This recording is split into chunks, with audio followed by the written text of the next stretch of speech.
character. And I am now into character. This is staying the That's same. good timing. yeah, Oh, yeah. perfect timing. Yeah, and that's the not punchline. Duffman, it's the actor. I forgot his Oh name. yeah, you're right. Also, yes, Yeah, he's the actually got rich- a name. The rich guy, We'll find out. Martin, his daughter Yes. were in love. And Emiliano, you are not in character. I can see your head. Please remove it. Oh, I think it Not was a my million, head, actually. Yeah, Oh, So, sorry. so how do we start? Do we start by me introducing my new character? Or? Yeah. Oh, You appear yeah. trustworthy. Would you care to join our party? User with the head. But you have a Will you head. join? So We need much somebody better with than a the head. last one. Yeah. Yeah. All right, I got to go right at 3, so Okay. that's our plan. Yeah. So, last time, previously in Storm King's Thunder, you guys basically foiled an assassination attempt. You helped the ambassador of Ruathim, Emiliano's character, and her manservant, which is Zunis, during an assassination attempt. Someone broke into the mansion and tried to kill Elin. Zunis intervened while the rest of you were headed to her mansion to simply deliver a message from Lady Valrosa Nandar. And you basically managed to catch eventually the assassin as he was fleeing from the mansion out, if I remember correctly. Quarian's spell, what was it? Fairy fire or something like that? Fire. Yeah. Right. So the assassin got surrounded by purple flames, and as he fled to Waterdeep streets, some shouts to the guards, and with a couple of arrows and spells from your part, and the assassin was captured. With And the assassin, what? Oh, go ahead.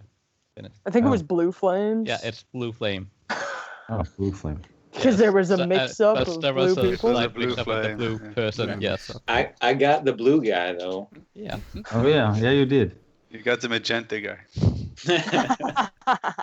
So with the assassin gone, you basically delivered Lady Valrosa's invitation to Elin, and at that point, Zunis took it and he started reading the invitation, and then suddenly his head exploded, right? And if I remember correctly, this is where we start. This is where we stopped last time. Yep. Okay. So kaboom! You basically all stand there in a circle. Zunis's body is still holding the bloodied note, and then he simply falls on his back. Now you all stand there in a circle, shocked, and this is what happens. You all noticed the blood stains and the gore and the brain, everything that was Zunis' head and is now resting on your body. It all starts to melt and turn into water, and it simply flows down all over your body and forms this puddle on the floor. The same happens to Zunis's body. It simply dissolves into water and stays there as a puddle. Elin, does this guy do it a lot? Out of character, does this guy do this?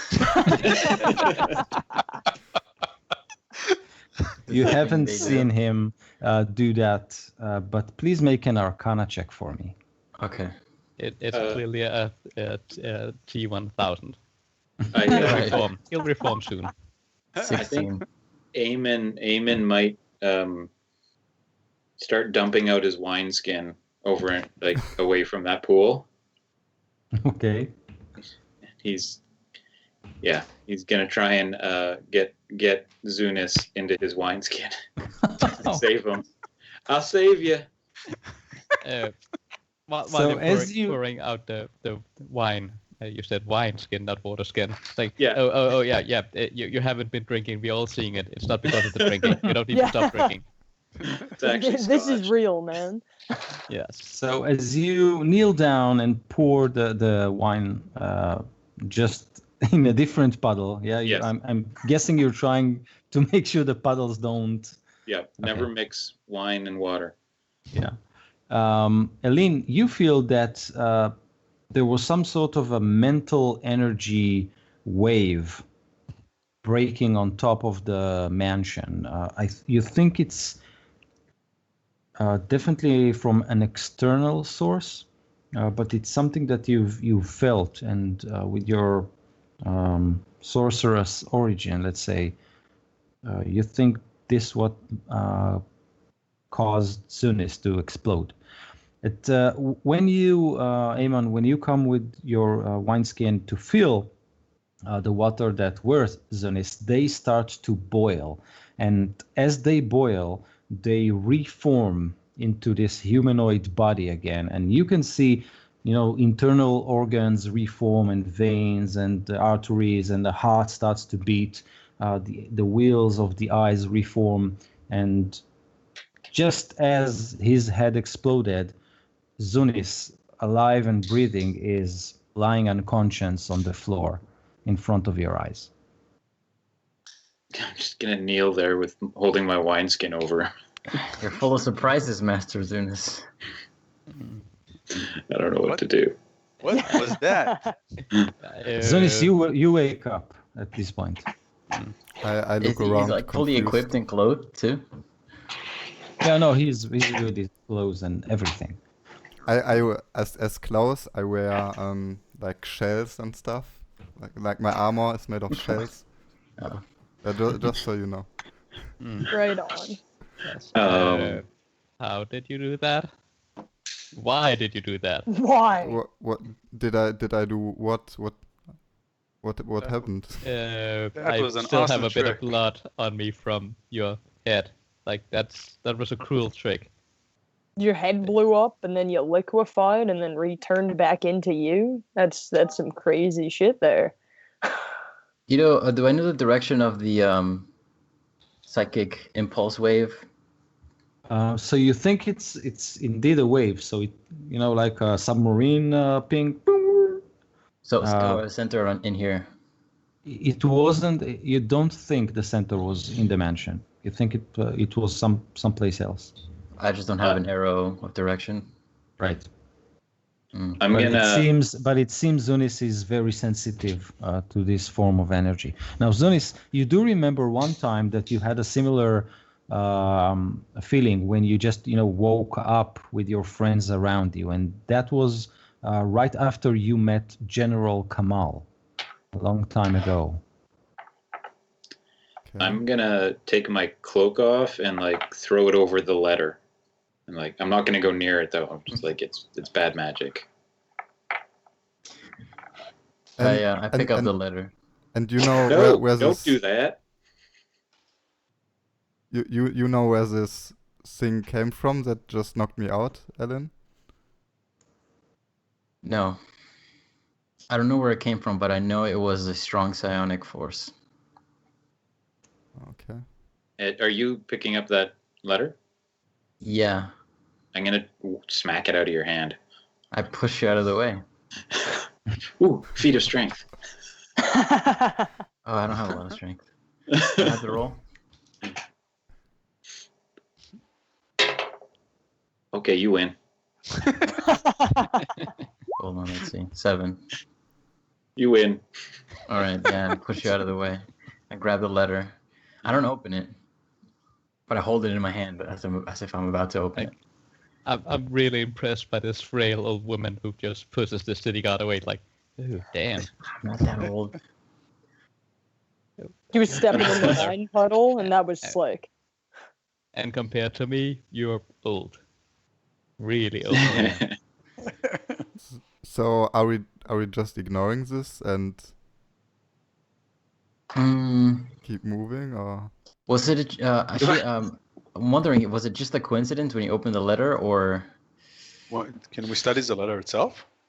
And Yeah, you can. anything without reading it, is there anything special? Are you trying to read it? No, not reading.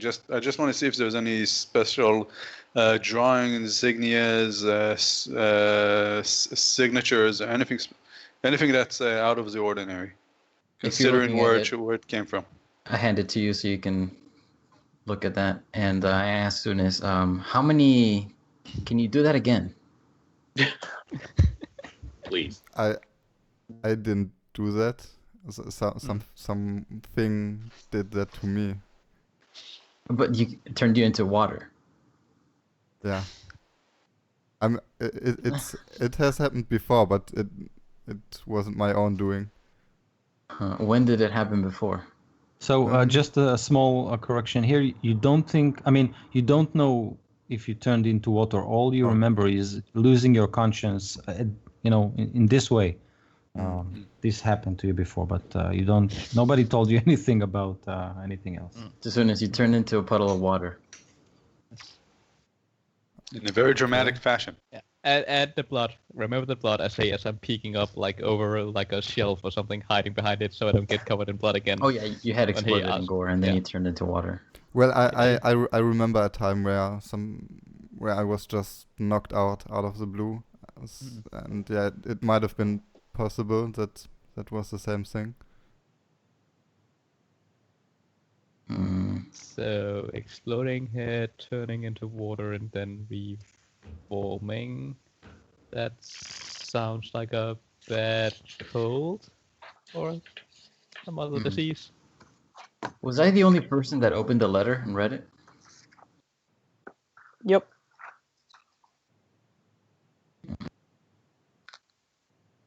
Is there anything special about the letter now that I take another look at it? So it's a little bit wet, but other than that, it's made of regular, paper made probably in Waterdeep. It's from Lady Valrosa Nandar, and it uses its insignia and stamp. Other than that, the handwriting looks ordinary.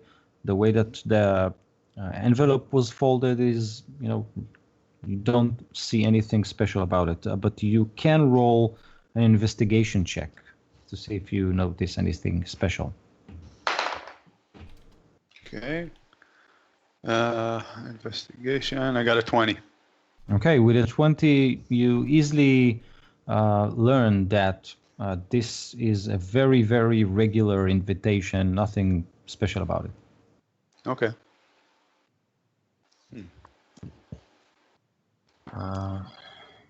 This all happened when we were still inside the mansion, right? Correct. I think unless anybody else wants to do anything, Eileen is getting restless. Let's go see this lady. Maybe she'll have some answers. Yeah, shouldn't. Perhaps we should talk to the Magister about this. This is very strange. The Magister's probably passed out drunk by now. It's a fair point. Maybe Mr. Jolly knows something. Yes. Maybe go to a temple and ask for healer or something like that. Well, I'm fine now. I pick Really? a piece of your brain off my head and go, "Are you sure about that?" So that all turned into water. All the Okay. gory pieces. Yeah. So you are all Thank God. wet, but Okay. it's water. Do you guys maybe want to do a quick search inside the mansion to see if there's anybody else in there? It's a good idea. Can I make an investigation check? Yeah. Could I help him Hey. by just pointing out stuff of my house? Yeah. I got a 23. That's I find it on my own. I will help search the mansion So all by myself. And especially like, with the silverware. Nope, nothing hidden here in the silverware. So, Eamon, when you go out and search, you open closets, you open doors to peek into rooms. One door that you open actually leads outside. You remember the outline of the mansion, so it opens up to the backyard. And when you open it, you see a tall, tiefling wearing robes, looking at you with, burning eyes, burning red eyes. Based on my recent experiences, I think I'm going to try and tackle this tiefling What? Okay. without hesitation. It's not blue, it's red. I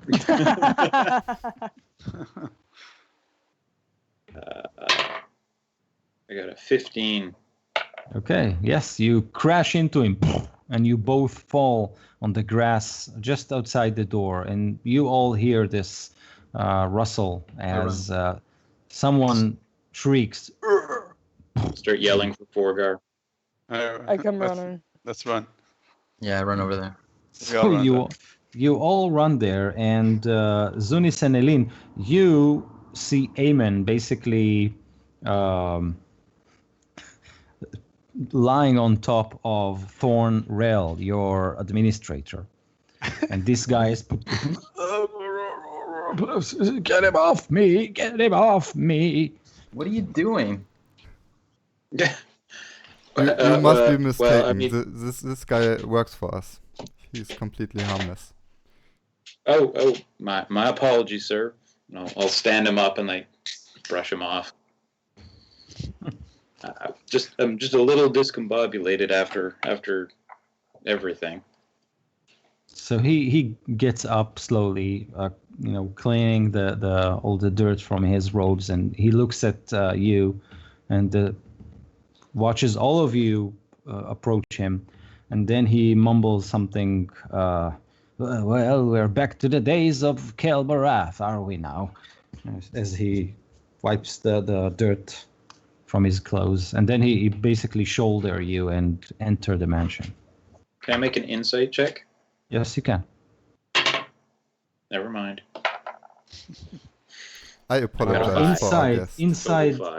Inside, he looks at all the mess, basically broken furniture, broken glass, and all the leftovers you left after combating that assassin. And he turns to you, Elin, and says, "Should I head back to the market to procure new furniture for this party you had here?" Whatever you want. I wave him at Zunis. Like, he does that. He makes those decisions. I don't care. So, is he like... What is his title again? What does he do for us? So he's your administrator. Oh, He's okay. basically handling day-to-day paperwork for operating the mansion, Okay, buying great. food and stuff. Okay, so I say to him, well, yeah, this we had a break-in, and yeah, someone has to take care of the mess that is going on inside. We will also be leaving for a couple days probably, and yeah, it looks like you have to take care of business for a while. I trust you are able to do that. And he looks at all of you and says, "Yes, sir. Of course, sir. I'll head right now to the markets." Great. I'll have Brandon fix all this up.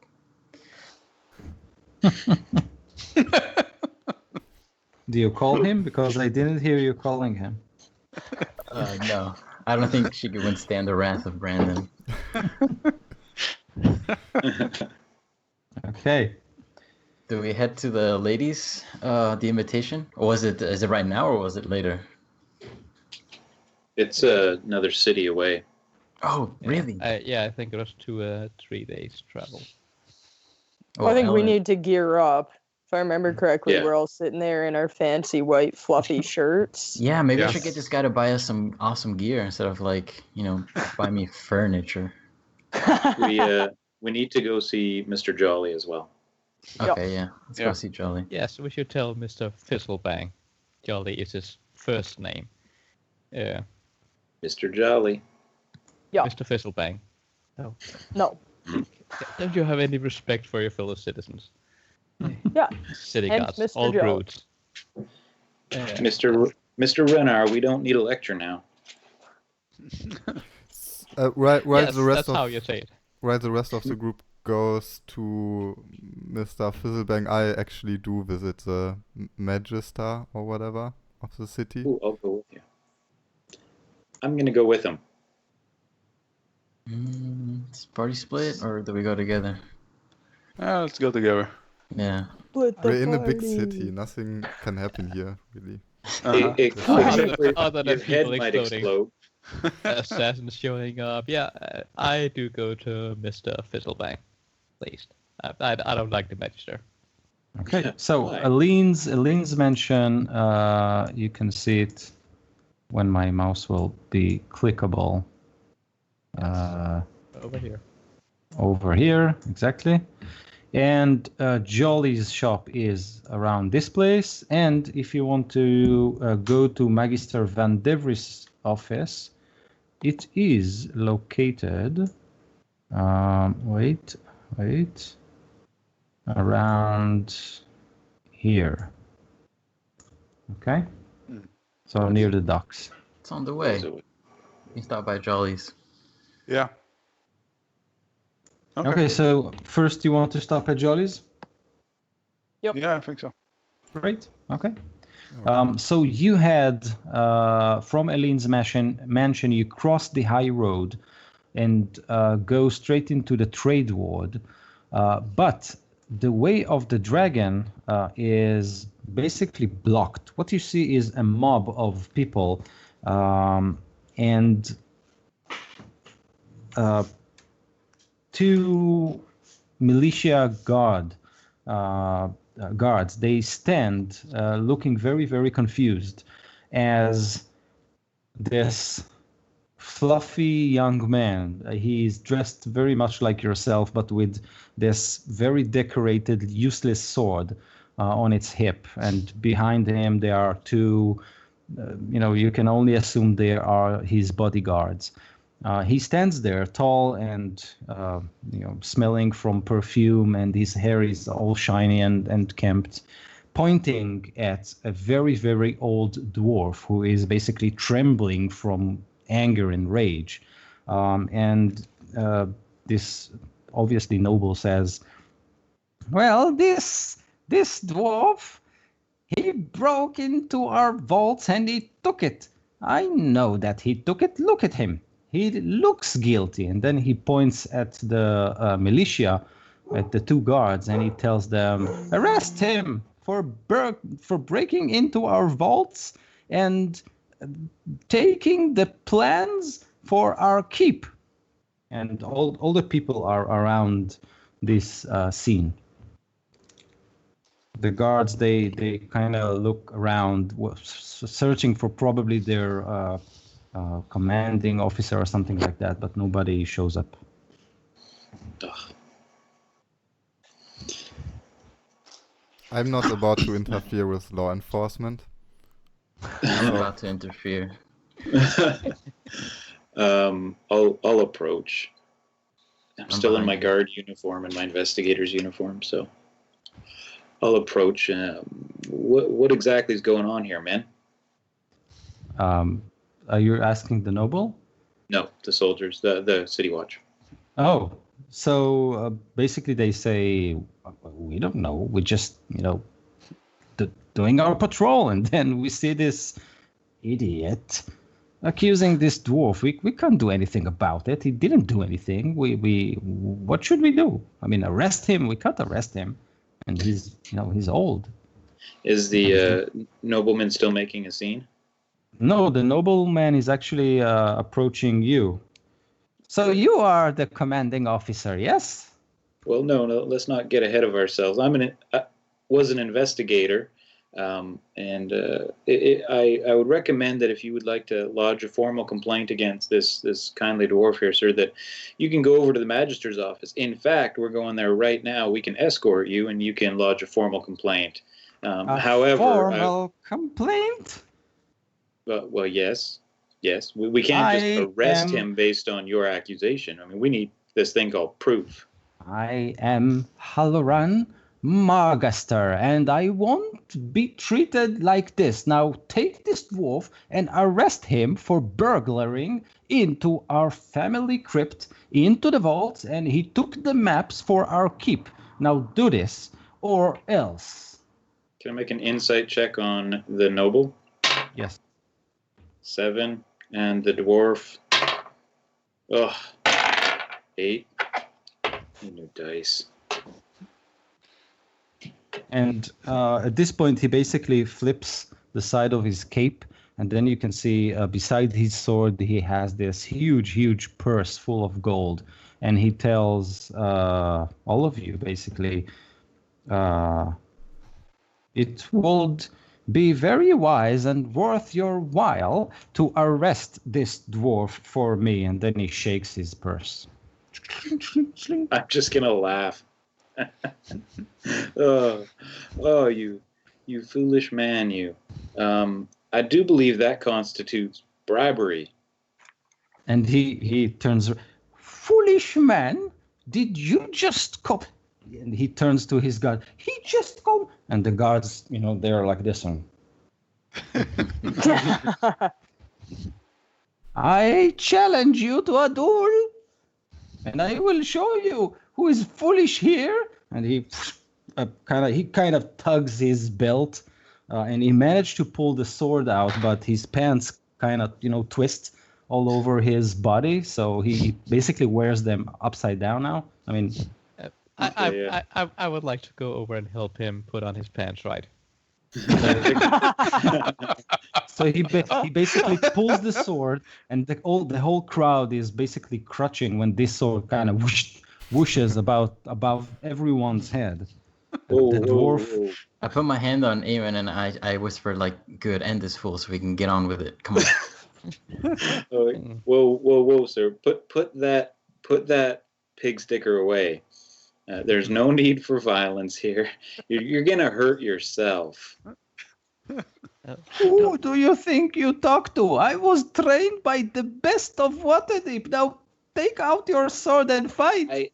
I don't A, have a sword, and B, think that you were trained by anyone who was the best. And in fact, you might want to get your money back if they said so. Eamon, come on. Hey, you can borrow my sword. While I'm readjusting his pants, how hard would it be to let my friend purse? here readjust your sword belt there, sir? You're going to trip and fall and hurt yourself. I don't want to see that. Jenkins, do your thing. Roll for me. Thank you, Mr. Renar. 16s? What? A 16? Yeah. So because Eamon is basically distracting him, you manage to straighten his pants and lift the purse at the same movement. Floop. Yes. So, you just wait here, sir. I'm going to turn my back to him and walk over to the dwarf. What does he look like? The dwarf is a shield dwarf, which means, these are the more civilized sort. They basically dwell in cities, much like yourself. He's obviously very, very old. You see a long white beard, and his face are like, the leather of a very old shoe. And he basically is red and purple from anger. He's frothing from the side of his mouth. And when you approach him, obviously turning your back to the noble, he says, well, "Thank you, good sir, but this is nonsense. I didn't break into anybody's vaults. I'm just here on a visit." Where are you visiting from? I'm from Thornhold. And then the noble says, "Yes, Thornhold. This is our keep, not yours, you little man. Dwarf, you stink our halls with your beer and ale. Arrest this man. Where is my purse? My purse!" Well, then he starts shrieking, "Thieves! Thieves!" As soon as he starts getting racist. I would like to sneak away.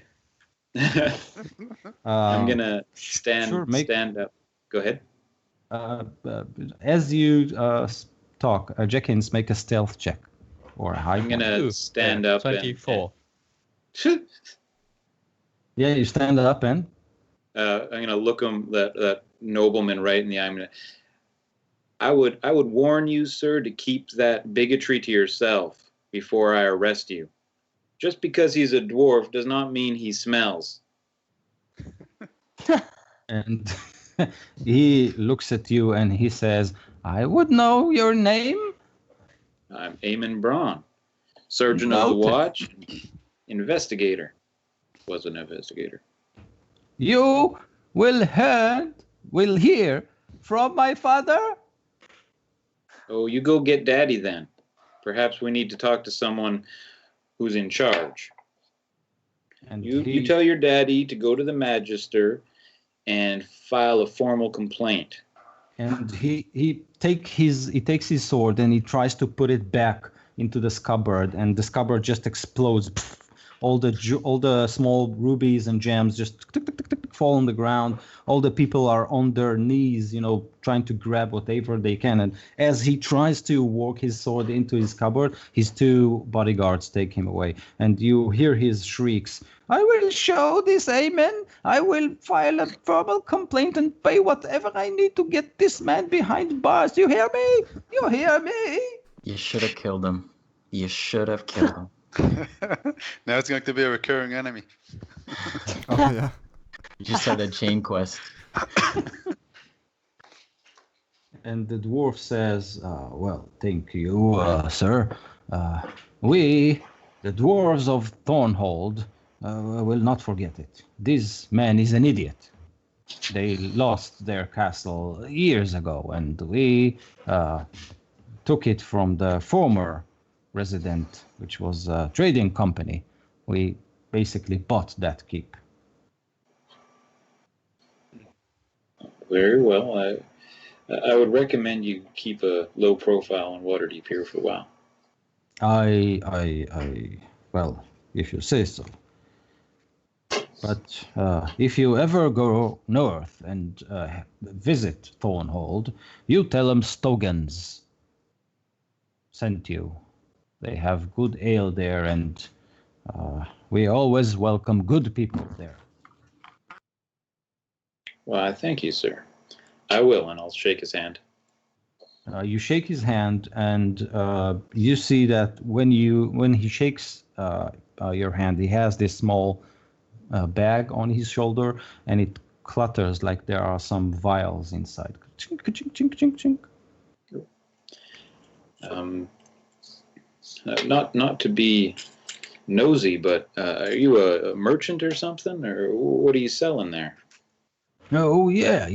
How did you know, good sir? You have a keen sight, or a keen hearing, or a very sharp mind. Why, thank you. We may be in the market if you're selling anything for adventurers.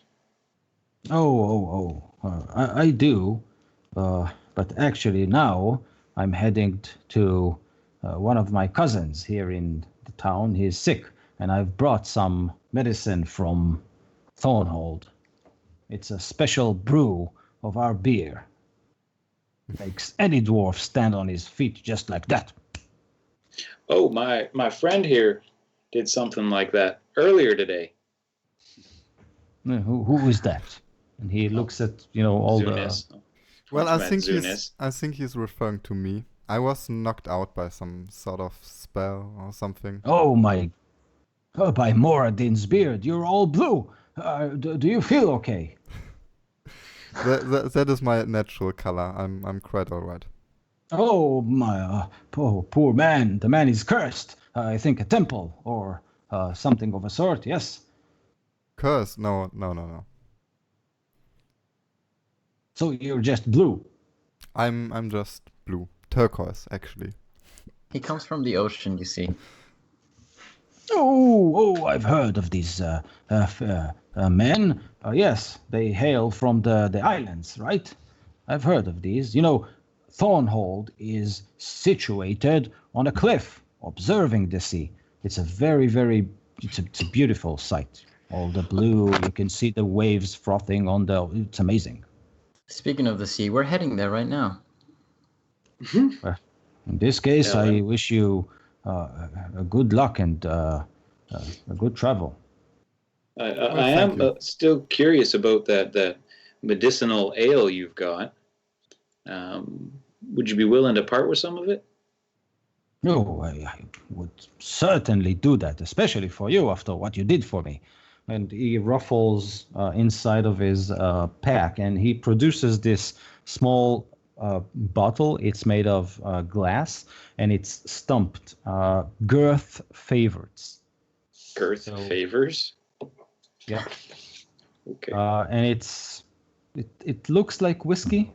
I mean, in terms of the color of it, and the label is marked with the sign of Thornhold, which is a keep over a cliff watching the sea. Cool. Okay. Yeah, what exactly does it do? Well, I'll take it from him and It like. gets you drunk. you drink it, and then everything is a blur, which is a blessing. Hey, man. Well, That sounds like some good alcohol. this sounds like an incredible concoction. Yes. How much? Oh, this is free. You just stood there and defended me when this idiot insulted me. I was silent.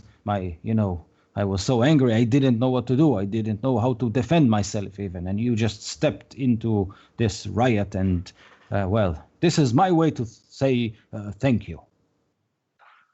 Well, my pa always said never look a gift hog in the mouth. So I appreciate this. And I'll Again, take it. if you ever visit Thornhold, a lot more of where this came from. Yes. Excellent. Will do. Okay. I'll look over at Ellen. Well, shall we, Miss Ellen? Let's do it.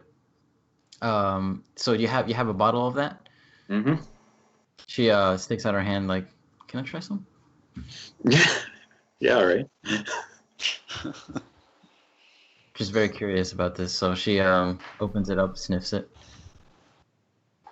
So it's first time alcohol for you? Me? Mhm. No. I Okay. think she's probably drunk a bunch of alcohol throughout her Okay. life. I mean, wasn't there like 3 husbands or something that you went through? I'd imagine there's alcohol Hey, involved. She's kind of old, so yeah, she. Plus, she's a northerner. she's a Northerner. northerner. Yeah, you gotta keep warm. hmm She'll probably take like a tiny sip just to try it. Okay. Make a Constitution saving throw. Stuff is gonna be awesome. All right, day drunk Ellen. Let's do this. Where is it? Here it is. 20. Wow. Oh, That was a 20. Yeah. Handles it like Keith Richards. Also, she was a sailor for a long time. Yeah, she's used to it. Okay. So basically, it's a very, very, very good brew. It tastes like molten rocks. It's like, all fiery but with a definite iron and ore flavors as it goes down. Definitely something dwarfs would do.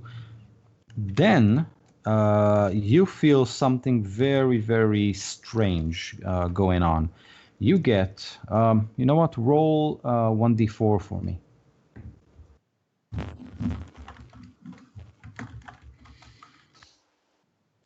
So you get 2 temporary hit points.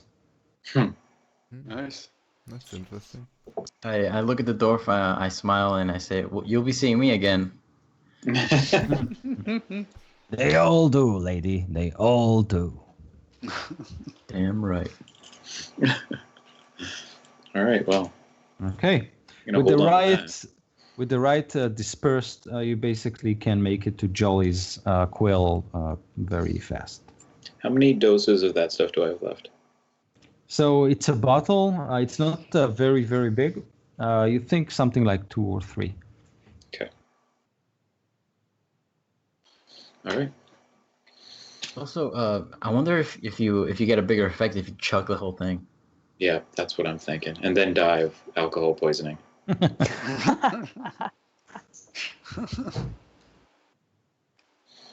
Okay. Only fail your con check. Yeah, right. I'll already be at Jolly's since I left a bit earlier. Okay. Did you already spend all that money too? No, what money? What money? Show up and he's like decked out and all sorts of stuff. But I was wearing this gold chain the entire time. Like, Oh, really? yeah. Huh. What, don't you pay attention to me? Like, how dare you? Okay, Jenkins, since you are first at Jolly's, you probably notice a stranger leave his shop. Now, you basically know all his regulars. This one looks different. You think he is a ranger, according to how he dresses. He obviously doesn't look like he lives in town. And you can see that his outfit is like he was just pulled out of a forest or something like that. His boots are all dirty. You hear this argument going on or a discussion inside the shop as you approach it, but you can't hear the details unless you want to approach and eavesdrop. I'll go in quietly so as not to disturb them. Just Okay, make a quietly stealth sneak up check. on them. Yes. Oh, yeah, I'm rolling well today. 23. Okay. So all you hear is probably Jolly trying to ask a favor of this man, but this man is trying to politely refuse. You're not sure what is the content of the conversation, but obviously this guy is saying no in a very, very polite way. And then this is it. You hear him go to the door and he's about to open it. Do you want to move, make yourself, stand not in a very suspicious pose? Yes. Well, I'll just be like opening the door, like as he's opening it, like if I just arrived at the door. Okay. He just tips his hat and says, "Good day, sir," as he passes by. At this point, you all reach Jolly's shop, but you don't see this man leave the shop. Jolly. Yeah, and the first thing I say to Jolly, that Ellen sure has a weird friend. There's something weird going on there. His friend from the Really, future. really weird. You tell it to Jolly, Yeah. and you refer to Zunis, I'm assuming? Yes. Okay. Jolly Yeah. says, "Oh, why? What happened?" His head exploded, he turned into water, and then he reformed. And he's blue. Like, really blue. Well, that doesn't happen too frequently, though. So Okay. Then When it's we- and fine, I it's guess. turquoise, by the way. Just, When we Just arrive for at clarification. Jolly's, I'm gonna make sure I open the doors for Miss Ellen. She gives you a look like, Milady. He's gonna like bow deeply. she gives you a meaner look, and walks in. He's confused. Says, Jolly, it's been a while. "Oh, milady, what are you doing here?" And I he just looks wanted at to see you. Eamon and You said to bring her here before we go, Mr. Jolly, yes, as you yes. requested. Of course I did. Yes. Can I Well, do insight? The Lady Ellen and her manservant Zunis, well, the puddle. I look at him a little bit angry because I don't like to be referred to as manservant.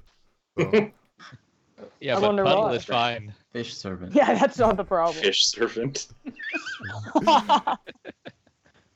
Jolly looks, baffled, and he just. So, Eileen, you're pretty sure Jolly didn't intend you to come to his very little shop on Trade Ward, but since you are already here, he basically runs back and forth and tries to pour wine and, put out his pretzels half-eaten by the Yeah. guys earlier this morning. So he basically put everything on the table and says, "Yeah, but please." She eats the pretzels. She doesn't care if they're half-eaten. She's What, not high what, maintenance or anything. but what brings you here? Oi. Oh, it's on the way. We were gonna go see the Magister. But there, Oh, there was, you, there was an what- assassin. what assassin? What Magister? What are you talking Oh, about? yeah. They that. almost Somebody tried to they kill me. almost killed Ellen and blew up her office. And Is his it- head. Yeah. Yes, I already said that. They But didn't yes. almost blow up his head. They blew up his head. Wait. I sent you to give a very simple invitation to the lady, and instead you're trying to blow his head? Yeah, but this invitation, it blew up Mr. Zunis's head.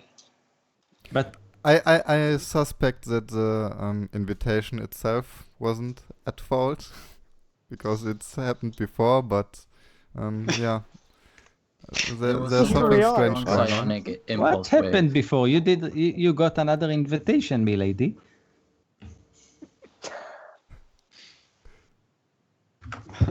What talking to Ellen or? To Ellen, yes. I This don't never happened understand. I'd never seen this happen before. No.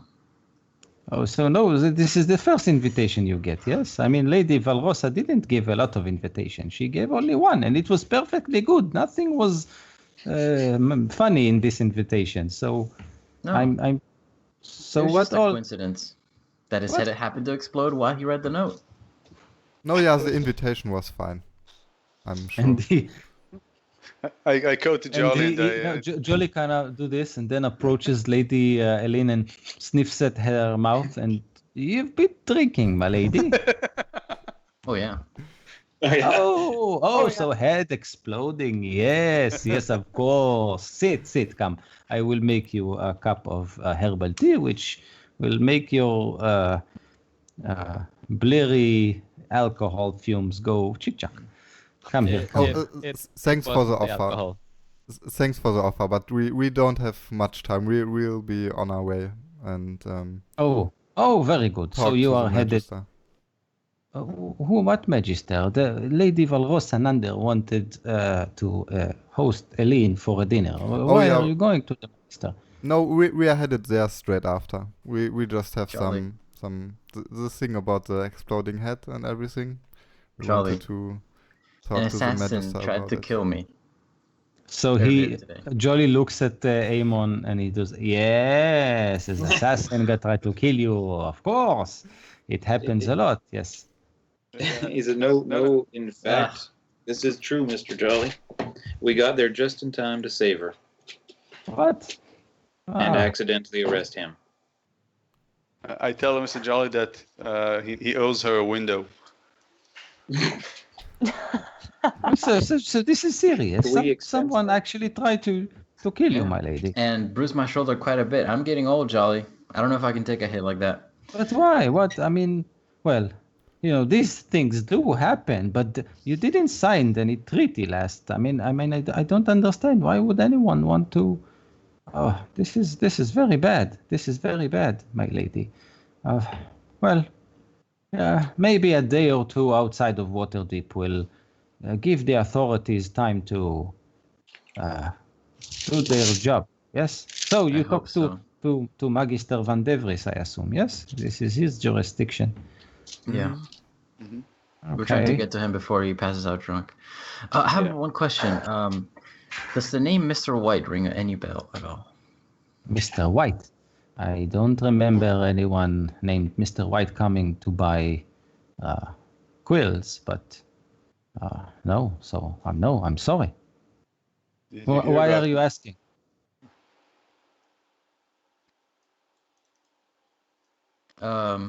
might be linked to the assassination attempt. Did you get the assassin? Yes. Did you catch him? But the Then magistrate and people Oh, took the him. magister took him. Then this is very good. They will put him in jail and he will tell everything. Don't worry.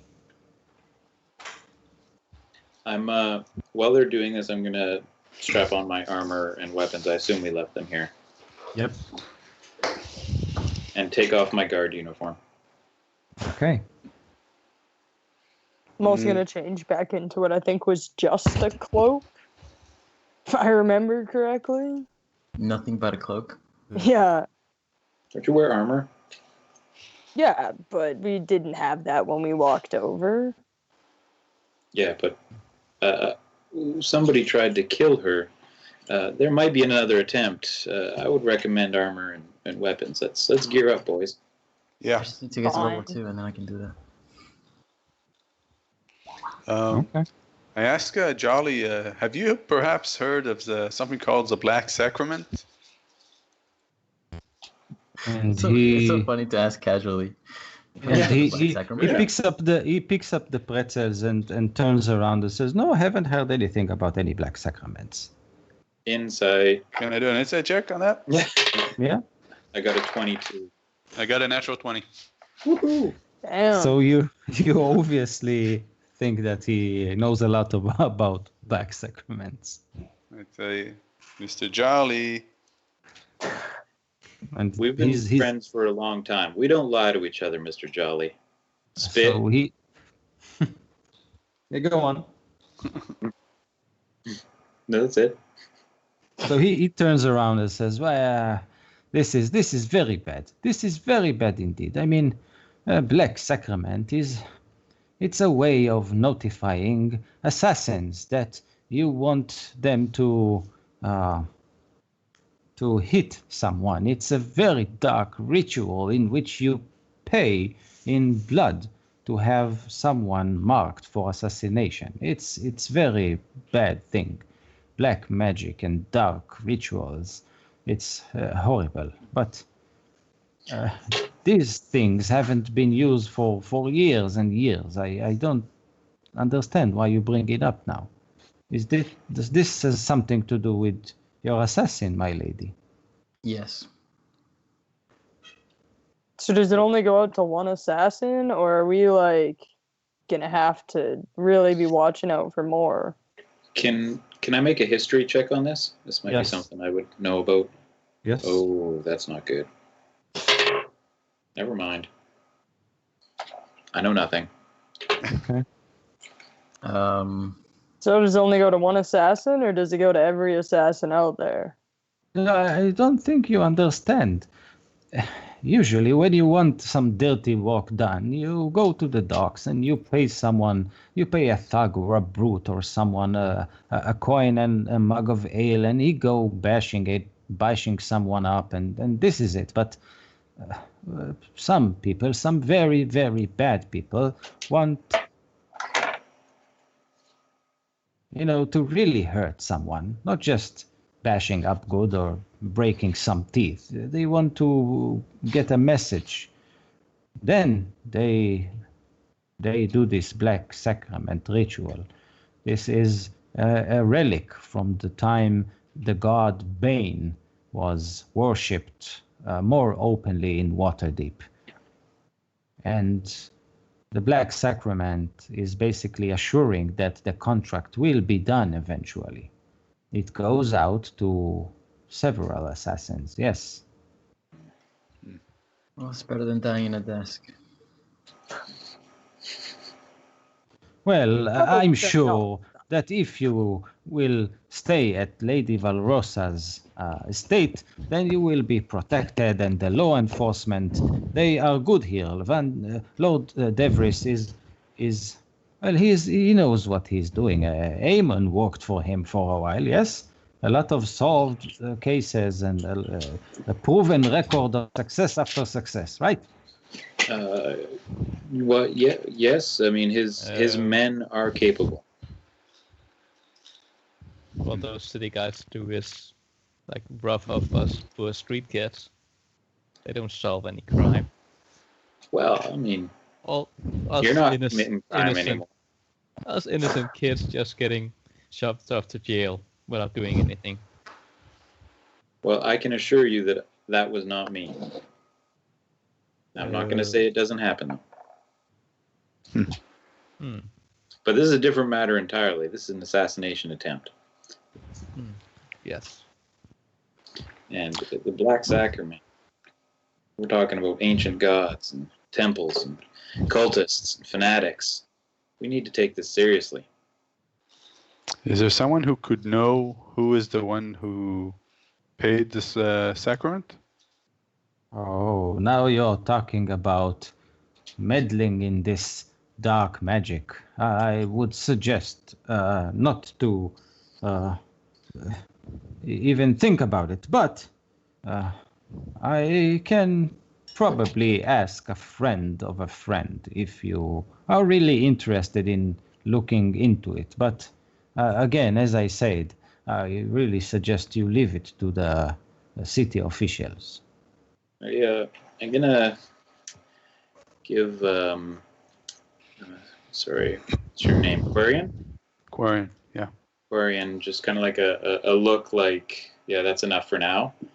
And I'll say, well, very good, Mr. Jolly. We appreciate your help. We'll be on our way to the Magister and then on our way to accept this invitation. Okay, and he packs several pretzels into a bag and fold it and hand it to you, Elian. It was good seeing you, Jolly. Good seeing you too, dear lady. And as you leave, Forgar, I need you to make a perception check. All right. Boo. 10. Okay. Thank you. My passive perception is 12. So you, Ayman, just see Jolly as you leave, and just before he closes his door, you can see that his face are ashen and that he looks deep in thought and goes something like that, and then he closes the door. I'm still inside the store. I'm not going to return to the Magister. So you're staying at the store? Cool. Yeah, just sitting quietly in the corner. Okay. So, yeah, I'm listening. No, I was just going to say, when we get a couple buildings away, I want to talk to Quarian and Forgar. Mm-hmm. Okay. Just them so- or Yeah, just you two. I'm gonna. How long have you, Quarian? How long have you known Mr. Jolly? About a year. Yeah, same as me. This seems a little coincidental, don't you think? We bring the letter over just in time for an assassination. Zunus's head explodes. He knows too much information about the Black Sacrament.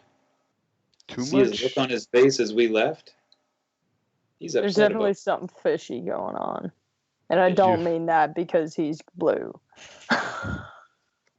Come on, you don't think that Mr. Jolly knows something about the assassination, do you? You saw how surprised he was about that.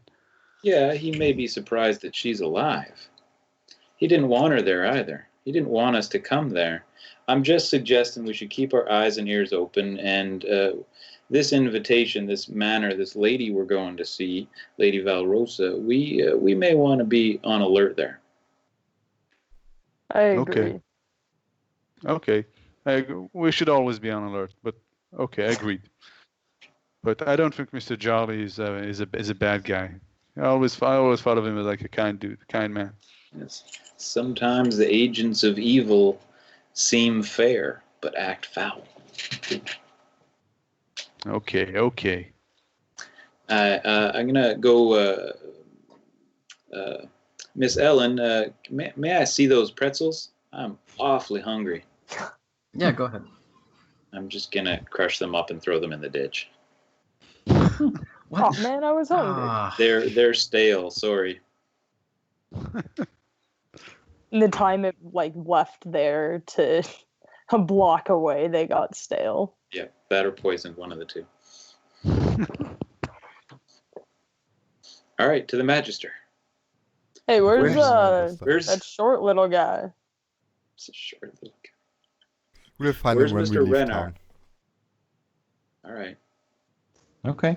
So you head basically to the West Wall Street, and Van Devries' office is located on the second floor of one of the watchtowers, overlooking a very famous inn in Waterdeep. It's called the Wormbone Inn, a very respectable place serving the best cheese and wine in Waterdeep. So you simply head into his office. One soldier stands at the front door, but he looks bored. He nods at you. Amen. You probably know him. And you are led into an office littered with bottles of wine and baskets of cheese and books that are all over the place.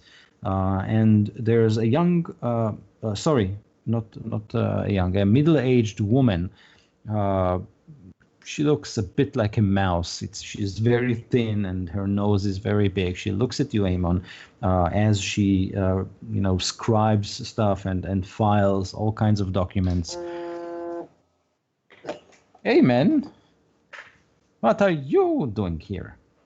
I'm just escorting my friends. I present to you the Lady Ellen and her manservant Zunis. Okay. Not a And then she manservant. screams. Then she screams, "Duck! They're here!" And then he pops his head out from one of the rooms. I'm picturing Tsunis just being like, I'm not a manservant. Like really quiet when people say he's a manservant.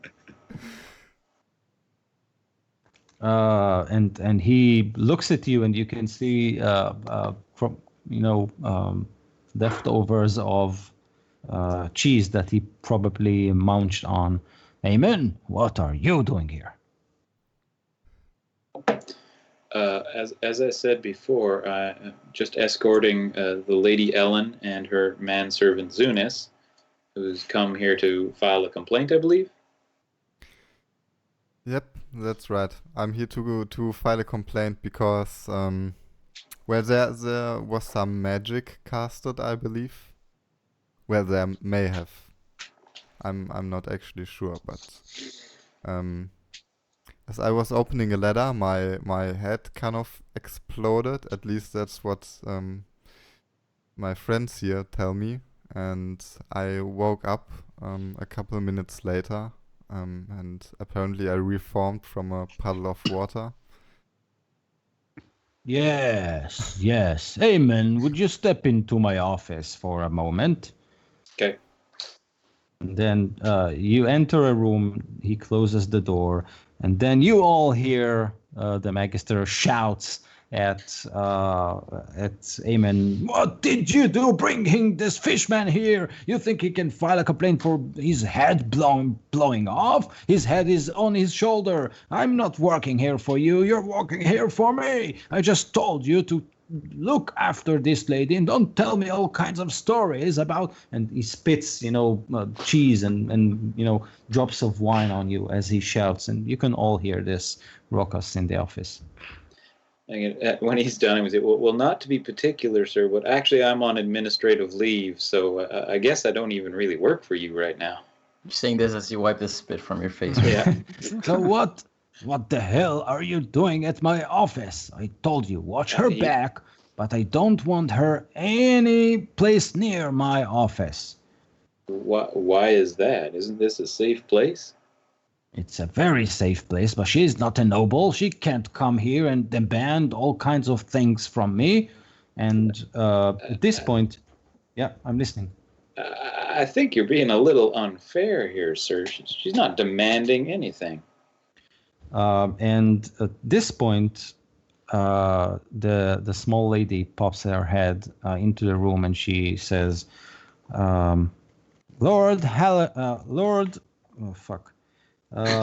Margaster is here for you, sir. Oh, no. Perfect. And he says, oh, send him in. I'm gonna open. Can I be the guy who opens the door for this guy into the office? Sure. Yeah, if you want to. Yeah, I'm just gonna open the door and I'll be like, I'll just kind of like motion for him in and smile at him. I got him warmed up for you. Have fun. And you you can see this young lord. He steps in, smelling from perfume, and as he looks at you, all the color drains from his face.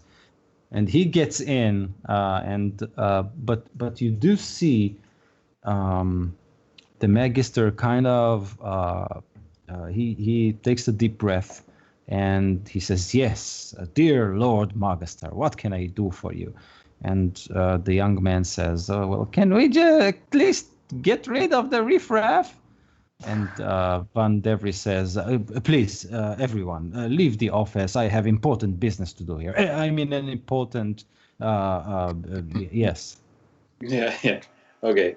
I'm gonna close the door behind me. It'd be like that IKEA commercial that start the car. Let's get out of here right now.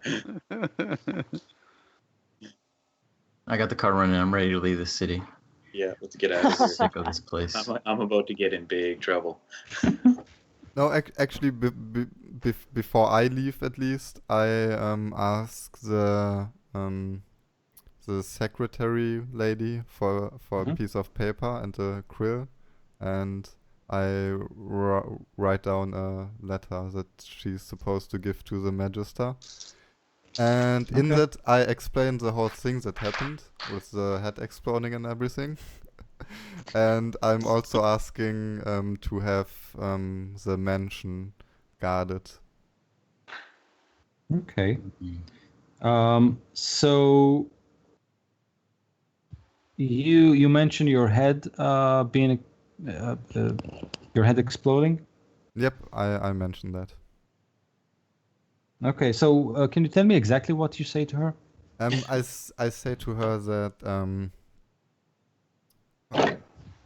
for me it felt like a blackout, but so I can't attest to this myself. But my friends told me that my head exploded and that my whole body transformed into water, out of which I then reformed. Okay. You clarify that nobody was on drugs. Got that alcohol after. Yeah, that was after. Okay. She asks you about did you have any more evidence? Did you collect something from the scene that she can file? Does anyone still have like a drop of water? No, probably not. Yeah, we got changed. Yeah. You can also mention that Ellen or Eileen, I think Eileen's cooler. A sorceress noticed that there was a strong, was it psionic force? Yeah, you think so? A strong psionic force, like impulse wave with unknown origin that caused this. Well, at the same time, it was coincidental or something. Okay. Yep, I write that down as well. And I ask that if they find out anything about this, I ask them to please send a letter to the mansion with their findings. To Brandon. No, the other guy is in charge, right? What's his name again? Thorn, The tiefling? I think his name is. Okay. His name's also Brandon. The other Brandon. Hell, Brandon. Another Brandon. Yeah. Brandon. Red and Brandon too. Brandon. No, I think the story is the first halfling that I ever met was named Brandon, so I just name all the half. Yeah. Oh, so the tiefling's name is Thornrel. So she basically writes all this down. She stamps it with the Magister's stamp. She gives you a copy of your complaint, and she tells you with a wink that when he will get his business done, she will make sure he looks into things. Thank you. Okay. So, with that, check-ins. What are you doing at Jolly's shop? I'm just waiting around, looking to see how Jolly is acting now that he heard about the assassination and the Black Sacrament. And maybe also just peeking into that person, counting a coin or two. Just Okay. thinking of things to buy. Jolly says that he's leaving for the markets. He needs to get stocked with some ink. I can watch the store for you. He says thank you and he leaves. That's trusting. Hey, he can trust me. Mm-hmm. I would not steal from Jolly. Yeah, he's your employer. At least not right away. Anything you want to do while he's gone? Well, just count the money. But Okay. other than that, no. Great. So in that purse of yours, you find basically 5 gems, 5 rubies. You estimate each one to be worth at least 50 GPs. Wow. Nice. And you find a key. Give the thief a key. Ooh. I'm still disappointed that there are no coins. Dude, Um, if you find this dude's house. Yeah. So the key is has this marking or sigil or whatever or whatnot. It's basically the mark of House Margaster. By the looks of it, you think it maybe opens a crypt or something like that because it looks very old. Let's become So, two yeah. robbers. Probably the crypt he was talking about that got robbed by the dwarf. Yeah. So there's clearly nothing there to rob. But I'll keep that in mind. Okay. Great. So if you guys are basically going back to the shop, you find Jack Hinds there alone. All right. Alone? Uh, Yeah, seems like Jolly left the shop. Okay. I need to go into Jolly's office. oh, Hey, you can't go in there. That's I'm just not private taking office. anything. oh man. Yeah, You're so I cynical, don't, Damon. I do not trust you. Okay, Yeah, come with yeah. me. Jolly left me in charge, and I'm not letting you in. My investigation check is 24. Yeah, but I'm still not letting you in. I'm gonna So push past. Jolly's office door is locked. Damn it. That took. I told you not to go in there. I rolled a 20 for that. Okay. Well, I'm not gonna break in. You're not. Okay. You're not like a loose cannon cop. I'm So a bit of a you're- loose cannon, but not Doesn't that. play by the rules. Not really. That's I fine. don't play the rules now. So you basically gear up and head straight to Nightstone? Well, once Jolly comes back, I wouldn't want to leave his store unattended. Okay. Oh yeah. Jan mentioned he went to the market to pick up some supplies. He should be back soon. Yeah. So if you're not doing anything, he's back within something like 30 minutes, half an hour, with his pack, and he unpacks it, extracts some new vials of ink, and he smiles at you and says, "Well, thank you, Jack Haynes, for watching over my store. I really appreciate it." You're welcome. All right. I think we should leave town. Yeah. Yes. Mm, And I Finally. really did hope that you dealt with everything at the Magister and got the city guards to the proper city guards.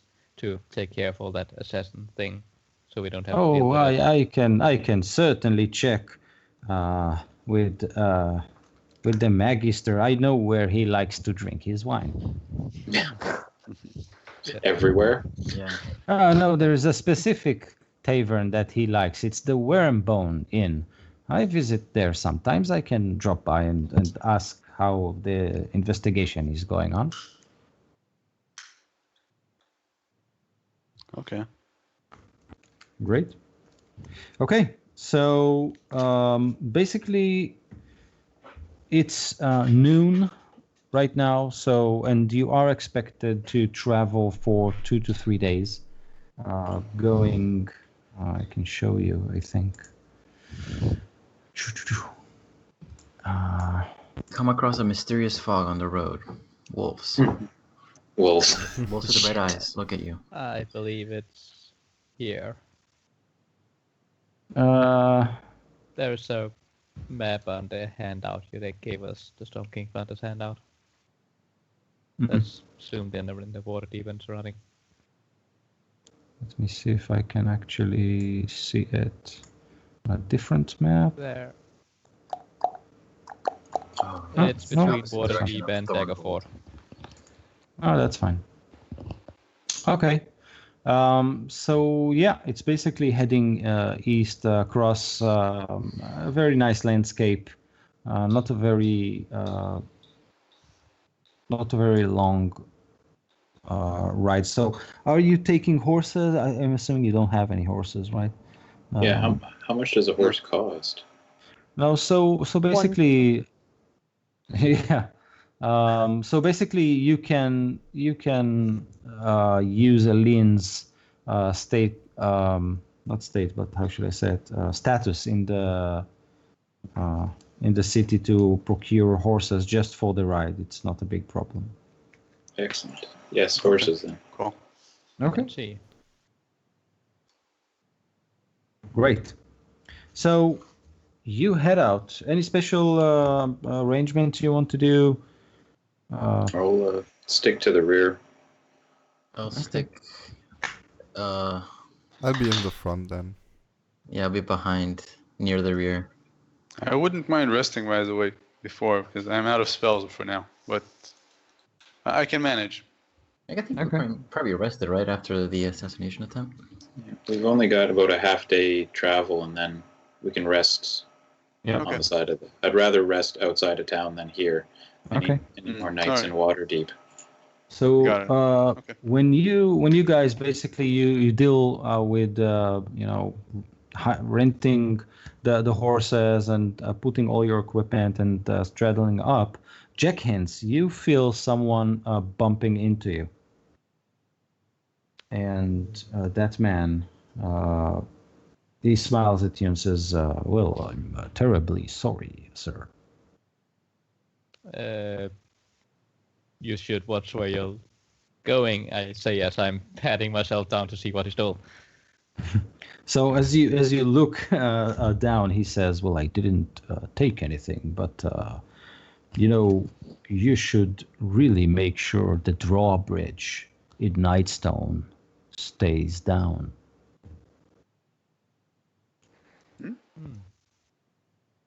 And Do he I smiles at know you. This man? You don't, and he understands your confusion, and then he says, "Well, it's a formal request from Stev. Oh. Make sure the drawbridge stays down." I'm And then he looking around smiles a bit. Yeah. Any of and the others leaves. notice? Did any of the others notice this? So he tried to approach you while the others are walking on their horses, and the whole conversation took something like 10 seconds.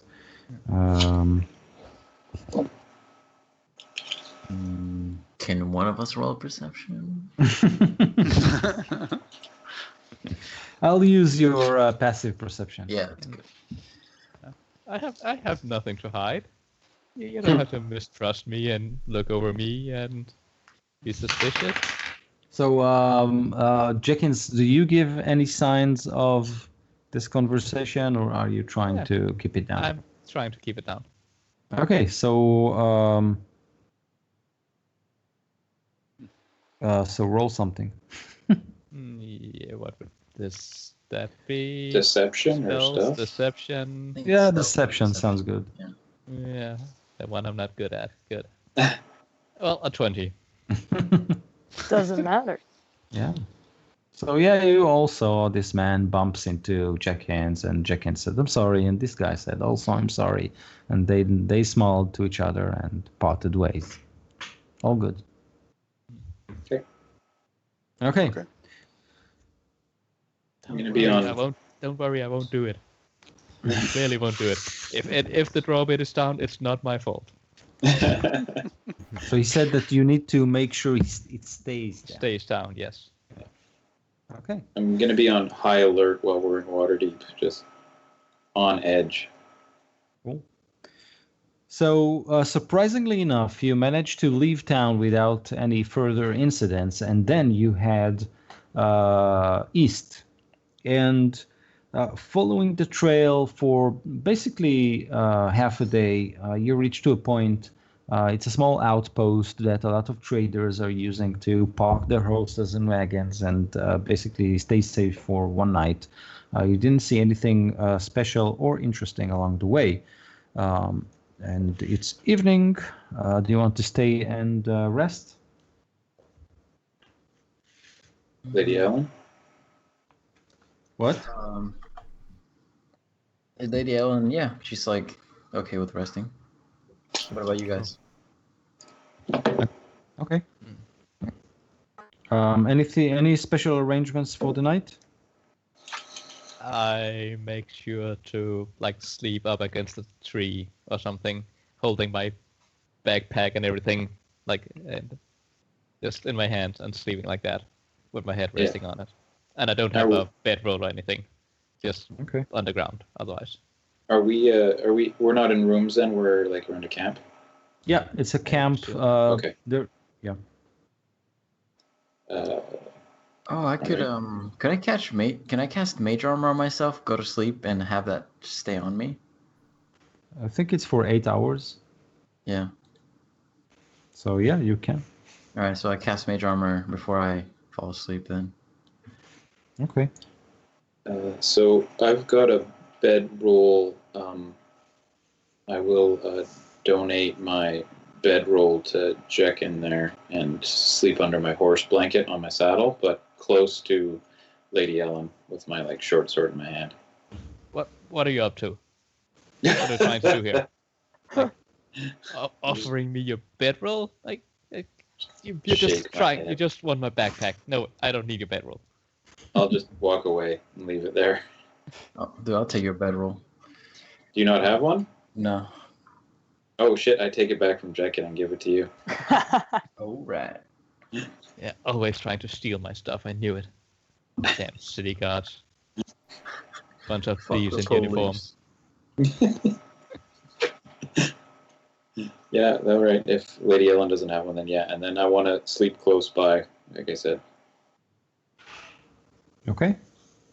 And which would maybe take turns keeping watch also. No problem. Anything else? Cool. Okay. So the night goes by with no further incident. So you gear up and head again east on your horses. Basically, the weather it's not very cold, but it's not warm in any way. The road is muddy sometimes, but other than that, you don't have any issues traveling. During what appears to be noon, you do see across the road. So if you're heading east, you see it on the south, basically south of the road. You see something that looks like a dig site. Someone had dug up a copious amount of mud and sand, but you don't see anyone there.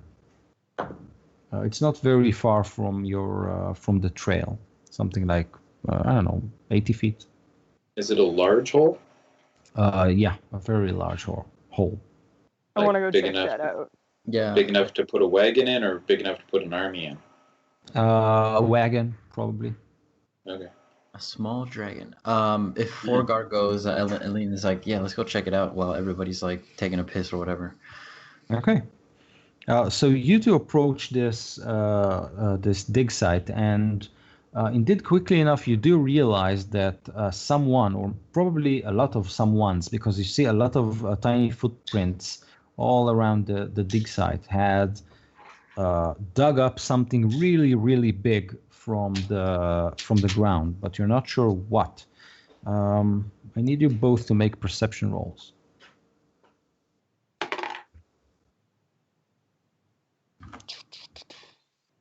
13. 4. Critical fail Okay. for me. Okay, so Aline, you basically, look up and down, and all you see is mud. But Forgar, you do think that you can maybe identify the form of a hand, like this huge, huge, huge hand, kind of embedded in the mud. So whatever, whoever dug out from the mud, it was, you can imagine a giant gauntlet or something like that, but epic proportions, something really, really big. Oh, I don't like this at all. You mentioned this to Aline? Definitely. I'll point it out and be like, I see you're not noticing anything. She's like, she's clearly impacted by this finding. I don't even know if she's had the chance to look into more of the giants, the threatening the area. But finds this very jarring, and she says we need to tell the group. Hey, come check this out. Yeah, we just turn around and like, He's Yo. the fawns. Hey, you guys. hey, you guys. What is it? what Found did you this find? big ass handprint coming. It Mhm. looks like that's something they got dug out from over there. Well, if that was the case, there would be big ass footprints around here as well. That should be easy to track. I'm gonna look at Forgar and Zunis, because you guys seem like the most naturalized of us. Zunis can do this Yeah. for us. Probably. I say out loud. What are we thinking? Like, if I were to look for some kind of nature? Survival. So if you spend Survivor? more time there, you should probably do an investigation check as you take the time to. Hang on, who's doing the investigation check? I can do that. I'll do My- it. My investigation is 4. Do you need? Is it going to be investigation? Or Yeah, survival? investigation should be good. Mine's Mine- 4. Mine is Wait. +6. Wait, somebody 6? wait. Oh, Yeah. Let's get Mr. Renard to do it. I want to give you guys like a bardic inspiration. I haven't done Yeah, that yeah. yet. Yes. So Can you you go- do that what- on skill checks? yeah, Okay, so Yeah. so who's rolling it? Is Eamon rolling it? No, Mr. Renard. I can help him, but Yeah, Okay, no, so- I'm helping him. I cast guidance actually. Ooh.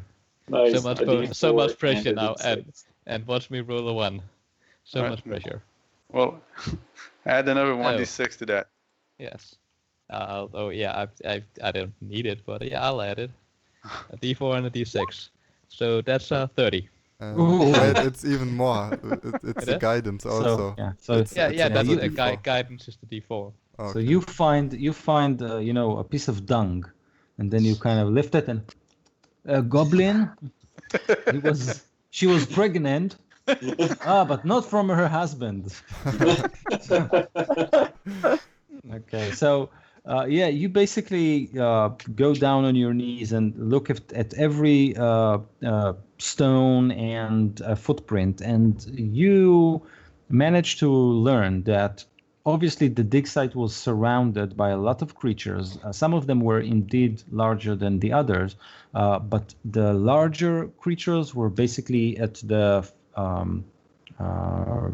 farther from the pit itself, and around the pit you think that like a ton of goblins were pushing and pulling and working with pulleys. You can definitely see the marking where they stuck it in the mud. So you think that there was this huge operation here to excavate and pull out this immensely sized gauntlet from the ground. And I'll relay that to the others, of course.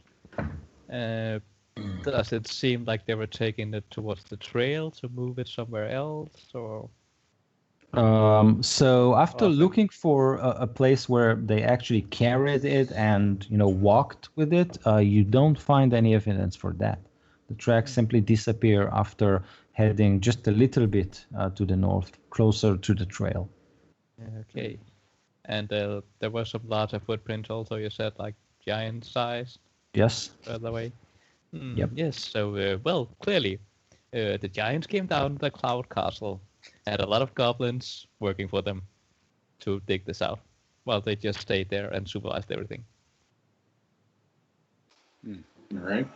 Well, Yes. This- Giants lives in the cloud, right? Isn't that a thing? Lady Ellen, I think we're wasting our time here. This clearly has nothing to do with your invitation to Lady Valarosa. No, it's probably more important, actually. So Yeah. do we have no leading tracks to anywhere? Not that you see. The goblins basically seem to have scattered, and you know that these hills and grasslands are filled with them. They're like pests. So they basically scattered, but definitely the giant tracks are gone. Yeah. Do you Interesting. have any idea how long ago this happened? So Jenkins, you believe it happened something like I don't know, a week ago? Yes. And if we want to track them, I look up. I think we need some magic beans. Anybody have magic beans? Nope. A lot of Regular those. ass beans, sorry. They could be anywhere at this point. So Yeah. Yeah. up in Let's the make clouds. known and continue on. Yeah, we'll have to kill a giant another day. Okay. Okay. So you leave this strange sight behind you as you head further to the east. So comes the night. Nothing special happens there unless you want to do something or Yeah, Say again, I'll something. just be sleeping with all my stuff in my arms. Mage Okay. armor, fall asleep. great. I'll just play you guys a nice tune with my lute to ease your sleep. great. Sick. This is luxury. I'm not used to this. Muddy ground. It's delicious. Instead of that dirty alleyway I used to sleep in. It's nice, soft ground here. You should try this bedroll, man. No, I'm not going to try his bedroll. Cool. So basically, you get up, gear up again, and head east. And the trail just curls to the north. And after following the trail for a while, you definitely hear the ringing of a bell, like a church bell. Dong, dong, dong. But the problem is that it doesn't stop. And this sound grows louder and louder as Nightstone come into view. Now, what you see is a very small settlement with a river flowing around it. And so the river that flows around it is, forming something that looks like a moat around the settlement. And the village itself is contained within a wooden fence, like made of sturdy oak logs that are pointed at the top end. Sharpened, yeah, thanks. So you can see small buildings and their rooftops, and immediately you can sense that something is wrong. Some of the rooftops seems like something like a huge stone or something like that punched through the roof. You don't see anyone on the battlements or at one of the 5 watchtowers that are spread around the village. They all look empty. The drawbridge is down, but you don't see any soldiers there. So basically, other than the ringing bell, you hear no signs, or you see no signs of activity. Now, the small village is connected with a bridge that is now broken, and it collapsed basically into the moat. So the village is connected into a small flat-topped hill that on top of it stands a keep, and the keep is partially ruined. Obviously, a big stone hit it just on the head. So, can we see where the ringing bell might be coming from? Do we think it's coming from the keep, or is there like a church? So let me see if I can.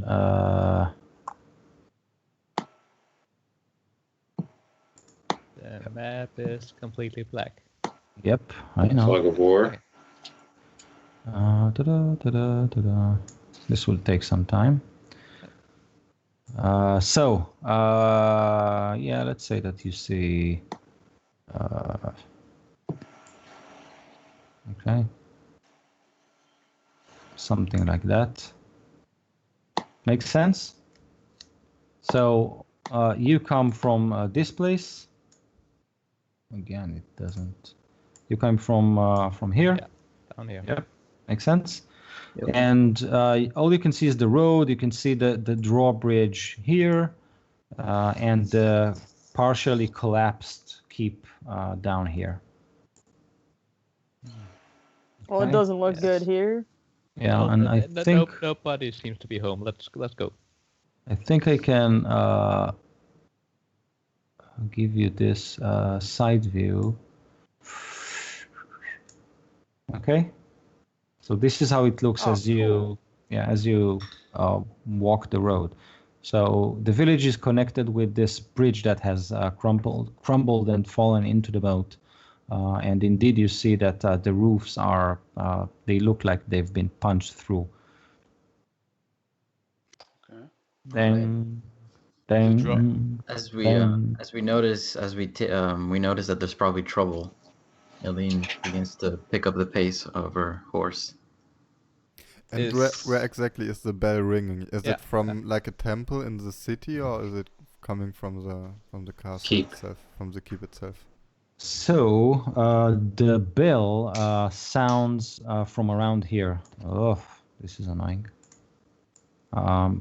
It comes from here, the ring. Oh, okay. Bung. All right, Bum. then let's ride.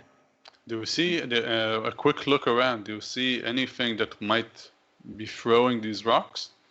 So roll your perception. You can all roll. As you are all very wary and looking around. Mine's Natural bad. 20. Okay. That's 21. 15.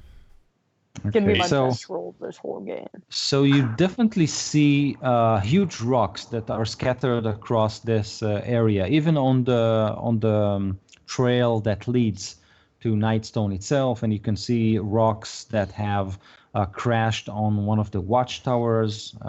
Let's say, so this like here, right?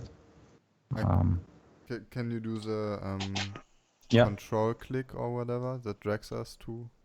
Yeah. So Okay. here you can see one of the rock that has punched through a watchtower and destroyed it, basically. So yeah, you do see rocks. There are something like 15 feet in diameter, so pretty big and very, very heavy. So they make this big dent on the dirt, on the muddy road where they fell. So parts of it obviously fell inside the village, and some of it are scattered around. And just to be clear, we're not seeing the signs of like an invading army or where they would have had set up catapults. Like those things you- leave evidence. Nope, nothing. Okay, this is very strange for me. Ding, ding. I'm gonna gallop my horse into town. Killed by a rock. Yep. 15 Wish. feet in diameter. Those little pebbles. Yeah. Yeah. Those are massive. Okay. Wow. It's like as big So- as my car. Bigger. So I'm Yeah. I'm assuming you all ride to the drawbridge, or Reluctantly, yes. reluctantly. This does not look like a good party. Are we sure this is where that invitation said to be? Okay. Yeah, but wrong address. I'm sorry, guys. We'll Yeah. keep going. It's Yeah. Nightstone over at a different state. Not this Nightstone. So when you reach the moat, not the moat, yeah, the moat and the drawbridge, and you stand about this place, you can have this clearer view into the town, and you see basically this courtyard that is littered with fallen rocks, and in the middle of this courtyard, you immediately see two interesting things. The first is a group of something that looks like huge wolves or dogs. They fight over a corpse, a humanoid corpse, but you cannot identify it in this area. So they basically growl and pull parts of it and eat its meat. So you see three huge dogs, and when I'm talking about huge, it's like horse-sized dogs. Yeah, and in the middle of the courtyard, you see a very big hole in the ground. It kind of reminds you the hole that you saw on the road. But you don't see a lot of dirt around it, so nothing was dug out. But again, you see this very big hole. I'm getting off my horse. I don't want to be Yeah. thrown from my horse when it goes into a panic because of those huge Good idea. Ditto. wolf dogs Yeah. things. Yeah, I'm gonna. Okay. I want to ride into the gates first, and then dismount. So my horse is in the town, not out of town. Okay, so you have a feeling though that once your horse's hooves hit the drawbridge, the noise will probably alert those dogs who are, fighting over food in the courtyard. They look like natural creatures, like just dire wolves kind of thing. Like You think so? Yeah. natural, but yeah. No, So you think yeah. I'm hoping they might be afraid of us on our horses. But they're Well, as big as there's- the horses. Yeah, they are as big as the horses. Yeah, but there are Well. 6 of us. How many of them are They're there? fighting over food. 3. Maybe we should just let them fight over the food, I say as I Yeah. get my bow out. Yeah, I'm also gonna pull my bow, but that might be evidence. Well, let's then go tell them that they shouldn't disturb the crime scene and see how that goes. Okay. Forgar, let's go. God damn it. Yeah, I'll back you up. Okay, Well- so yeah, I'm listening. I leave my horse outside by the tree. Yeah, I'm with okay. you on leaving my horse Same. there. and I sneak. Yep, You know, that's what I want to do. I getting do a ready for stealth battle. roll. No, I sneak Okay. into the city actually. I don't Oh, you know what should you show guys it are to me. doing. So I'm walking let in me. the front door. So Forgar and Eamon are simply walking their horses straight into the square. Sure. Okay. Yeah, Jenkins, I'm gonna- what? I- Eamon? I'm gonna have an arrow knocked, not drawn, but knocked. Okay. Jenkins? I'm off my horse and slowly and quietly walking in behind them. Way behind them. Quick. Okay. I'm going to do the same. I'm going to be about 100 feet behind them. Great. Maybe 50 feet behind them from me. Ellen? It's you and me. I'm with Sunis, who's sneaking in. I wanted to sneak, but if those guys aren't sneaking, then I don't want to seem like a coward. So I'm actually the first one to go in. I love it. Sunis appears. Okay. So what's Ellen doing? So I'm walking. I'm not sneaking behind these three fools. You know, some Which three fools? Please be specific here. Forgar, Yeah. Aemon, and Sunis. Okay, so whoever is sneaking, make a stealth check. The rest of you are simply headed straight into the court, and basically immediately after you pass the first stone, which is located right after the southern watchtower, those three huge dogs, basically like one, focus their red eyes on you and Gonna yell at them like they're dogs to get out of here. You're gonna have to be more assertive than that. But I'm dropping the reins on my horse and pulling back on my bow. Okay. So these dogs hear your shout, and the bell ringing is basically drowning every other noise. You're not sure if they heard or not, but what you can immediately understand is that they didn't like the way that you entered their territory, and therefore all three of them lunge at you. And you can see that their big claws are basically lifting, the stones, the flagstones that are paving this courtyard, due to their force. So, I cast while Entangle. this happens, Jackins, do you do anything with the drawbridge mechanism? Well, I assume I can't see it yet. But I will be seeking cover in those drawbridge houses. Coward. Not to do anything to the mechanism. I'll just be seeking cover there. Okay. So everybody.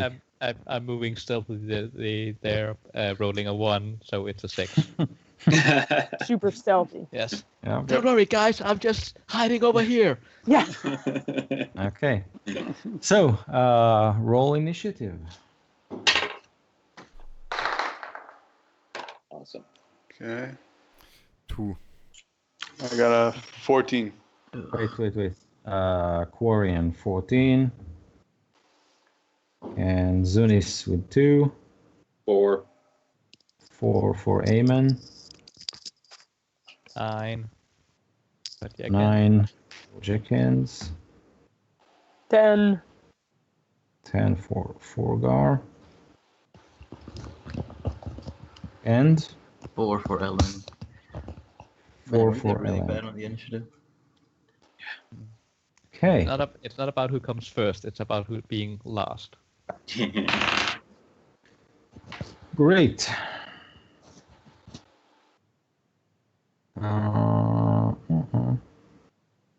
Okay. So, after your shriek, and just before you manage to do anything else, those very, very, very fast reacting wolves basically are at you. It's like, get out of here, and then they're on top of you already. And they're fast enough to actually reach you, which is interesting. Wow. Yeah. How far did they go? You think they moved something like 50 feet. Faster than I expected. Yeah. Yeah. Okay. So we have Forgar and Aemon at the leading the group. So you each will get one of these wolves trying to bite you. So Forgar, what is your AC? 17. 17. So one of them jumps high to grab you. You manage to elbow it back into the earth. So yeah, it doesn't actually bite you. And Eamon, Yes. AC? 16. 16. So one of the wolves jumps at you, but you manage to sidestep and avoid its attack. And the third one also tries to bite down Forgar. But this time it manages to grab you. Alright. So you are hit for, this is 7 points of damage. That hurts. That hurts a lot. Yeah. Now, I needed to make a strength saving throw as this wolf tried to pull you down, where it can treat you the same way it treated its previous prey. 8. 8. So you are knocked prone by this creature. Right Okay. on. But you're not grappled, just prone. Right on. Yep. Quarian. Oh, okay. So I'm about 100 feet away from them, right? Yep. Let me just check the map for a minute. So that puts me around. Wait, I don't know how do I point here, but Push and hold. push, shift and hold. Oh, just left click and hold left click. But you have to Yeah, be on so- the select move tool. Over here. Yeah. So we're Okay. not counting square, but yeah, you're probably just around the drawbridge, with the rest of the group in the middle way between the watchtowers and the hole in the ground. Okay. Just a minute. I need to check one of the spells that I want to cast on them. Okay. So in this case, Forgar, get ready. Jack Okay. Hands is I'm after. ready. I'm going to run. And I need to get about 40 feet forward. Okay. Mm-hmm. So I'm going to run and I'm going to cast a spell. Okay. If that's what I can do. So I'm going to cast Dissonant Whispers on the one that just caught Forgar. Okay. And what he needs to do, he takes 3d6. Oh, he needs to do like a Wisdom saving throw with a spell DC of 13. Which he failed. Okay, so he takes 3d6 psychic damage, Okay. which got me like 7. 7. And yep. Okay. And now he must immediately use its reaction to move as far as its speed allows him away from me. Okay. Nice. And he gets attacks of opportunity while doing so. Okay. Oh, So, cool. yeah. So this creature is basically howling, in a high-pitched tone, as it tries to basically back off. But I'm guessing his movement, he will do it on his turn, right? No, Both on reaction, the hole, so right? it's right away. No, Yeah. It's right now. Yeah. Right now? Okay, cool. Yeah. So, And then Forgar. do I get an attack of opportunity as he gets off me and flees? Yeah. Why not? Right on. Are Might Or have Zu- disadvantage actually because you're prone. Zunis and I beside them as well? So would we get the attack? Yeah. Can I make an Yeah. attack of opportunity with my bow? I think it's a simple melee attack, if I remember correctly. Yeah, it has to be a melee. And yeah, Then you I'm- certainly have disadvantage if you're prone on attack rolls. Oh, okay. I'm going to try and kick it Once. at least. All right. Never mind. So I don't see that you get a disadvantage because you're prone. Okay. An attacker that is prone have disadvantage under condition. The creature has disadvantage on Advantage attack rolls. attack Yeah. Yes. Okay. All right. Disadvantage. I'm still gonna nail this. Yes, job. I am. Ooh, That's does 23 hit. Yeah, obviously. Of course. Hope so. nice. If it Yeah, didn't, right? then I would be out Yeah. here. Yeah, we run. Run. Yeah. All right. That does with my war pick there, 9 damage for Okay, that great. opportunity attack. Awesome. And then I guess on my turn I get up. Wait, Uh, Zunis yeah. still has an Zunis is opportunity attack. first. Oh, Oh, I yeah. rolled it. Didn't get it. Yeah. Eamon, what Okay. about you? I missed. You missed. Okay. So this huge wolf with a gashing wound on its side is basically running back toward the. You know what? It actually runs back to this building over here. Okay, this one. We can. There it is. Oh, okay. So Great. you did Fulgar. you did psychic damage. Is that Yeah. right? Yeah. So we've done 20. Great. Fulgar, what do you do? So the one fleed off up Yeah. north there. The other 2 wolves are on top of us. Still? Basically, yes. Yeah, in Cool. melee range. Then I'm gonna attack one of them. Okay. And I'm gonna miss unless a 7 hits. Nope, 7 doesn't. Okay, so you swing hard, but your attack goes too far. Anything else? Assuming you get up on your feet? Yeah. If Okay. I back out, are they gonna get an opportunity attack? Are they that Yep. close? Yeah. And I think I'm just gonna hold my ground here. Okay, great.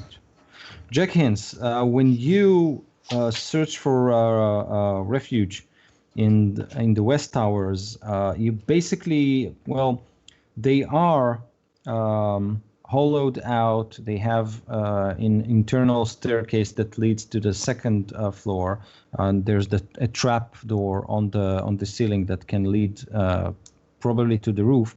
But the only mechanism you see there, or in those towers, is actually the winch mechanism that 2 people can operate to lower or raise the drawbridge. So, Yes. what do you do?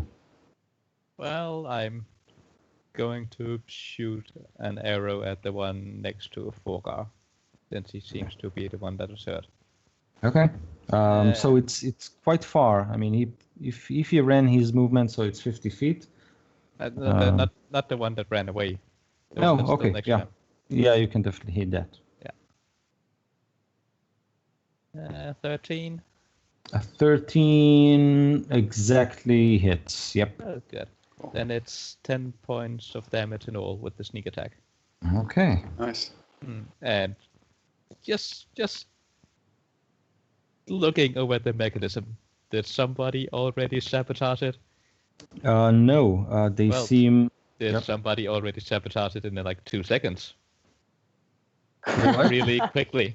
Oh yeah, really and quickly you can definitely stick, a knife in the wrong place and render it, useless. So this drawbridge will stay down if you want it to. That's really unfortunate that somebody already did that. Okay.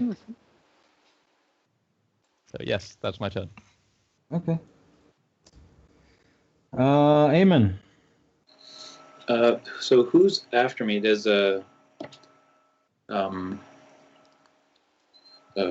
Zunis, you're after me, right? Yep. I think I'm after you. I have 4 on the. Well, sorry. Anybody who's after me, both of you. Yes. Yeah, So, I'm after you. Zunis Yeah. and Eileen, yes. Okay, good. Do you use the rule if I'm in melee and I shoot my bow that gets an attack of opportunity on me, or I have No. disadvantage? You have disadvantage, I believe. It's the rule. Pretty sure it's disadvantage if you're on melee. It's usually, it's disadvantage is what the player's handbook says. Okay. Okay, I'm going to shoot at the one that's on Zunis then, and I'm going to try a trip attack on it. Okay. So 14. Yeah. Cool. So it has to make a trip attack. I'm assuming a dex save. Back save? Nope, strength saving throw Okay. versus DC 13. Okay, so you try to trip it, but its powerful legs fail critically, and yeah, you manage to trip it Okay, quite it takes easily. 7 damage. Yeah, so think about a dog that loses grip on ground with all 4 legs. So how much damage? 7. So are you attacking the same one that Jack Hines just hit with his bow? I don't know. I'm attacking the one in front of Zunis. Okay, so that's the other one. Yeah. Okay, 7 damage and tripped. So I'm guessing it's prone, right? It's prone. Yes. Okay. Great. Anything else? Nope. Great. So Eileen. How much damage did you do, Jakar or Jakin? I did 10. I'm gonna Right, shoot so, that one Eileen, shot. You have one of these dogs heading north to one of the buildings. He seems pretty beat up. You have one that Jack Hines hit with his bow, and this arrow is sticking out of its body, and one that Eamon just tripped down. This one is in front of Zunis. Okay, I wanna, if I can reach without getting myself into melee or close to melee with these beasts, hit the guy that's far away who's the most beat up, then yeah, I would. Okay. Do note that if you try to hit the prone wolf, you will get an advantage. Only if you're next to it. Yeah. So you'll need to close in for melee range to get the advantage. Oh, I'm not gonna melee. I'm a sorcerer. Okay. Great. I'm gonna witch bolt the one that's far away, the one that's most speed up. Shoot. So that is a level 1 cast. And lightning. Don't you have a to hit on that? Or Energy. something? Attack roll, something like that. Yeah, attack roll or save. Yeah, I got a 10 on it, didn't I? Or is No, that this I is think damage. That's just I think. damage, yeah. didn't roll yeah, it correctly damage. or something? It did not roll the to hit, no. And I'm Right. pretty sure which bolt is a to hit on the first round, and then you can Yeah. sustain it, yeah. So just roll a d20 and add, roll 5, I think, depending on your modifier. Yeah, it's 5. 13. Yeah, 13 definitely hits. So Alright. 10 damage. You basically blast it, and so you basically kill it, and the force of the impact sent it flying and crashing into the door of the building. The door just explodes inward, and the creature vanishes just behind it. Now, when the creature disappears there, 2 seconds after that, you see a head peeking out with a helmet, like World War II helmet. So you see this tiny goblin with a helmet covering one of his eyes, and he's looking out like this. And then it watches you doing like this, and flees back into the building. Damn right it should. Okay, Zunis, what do you do? So as a druid who has read like books on animals and stuff, because we don't Yep. really have a lot of animals underwater. Mhm. So have I ever read anything about these creatures? So they look like these. Org. Okay. Yeah. Okay. Okay. Awesome. So yeah, from your books, you probably think it's a Chihuahua. Yeah. Some kind of dog thing. Yeah, like really angry dogs that snarls and wants to bite. It must be a Chihuahua. Can I cast spells in melee in this edition? Yeah. Or does anything happen? Okay, if I can, then I'm gonna cast Ice Knife on the one that's in front of me.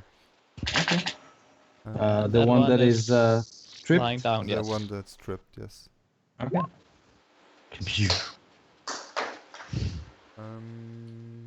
And you do have advantage on that Yeah. attack. Normally you You would have have advantage. disadvantage since it's a ranged attack, but since it's down, you have advantage. 20.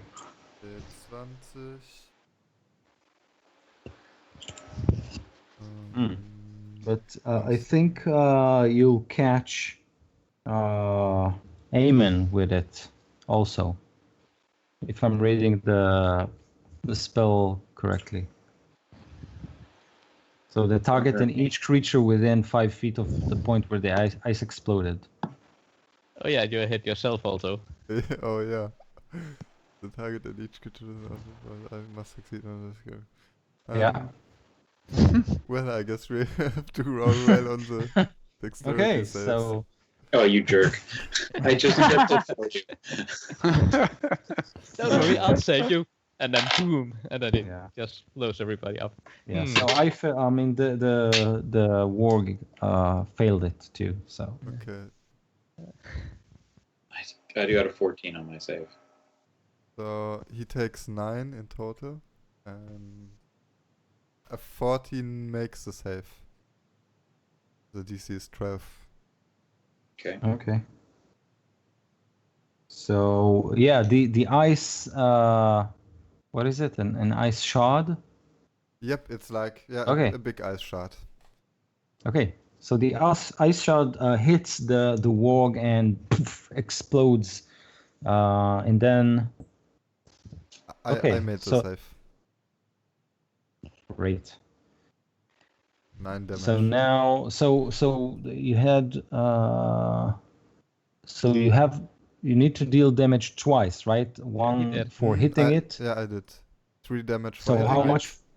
Okay. and then another 6 for the explosion. Cool. Great. I'm sensing a theme here with magic hitting friendlies. Okay. So did Amen.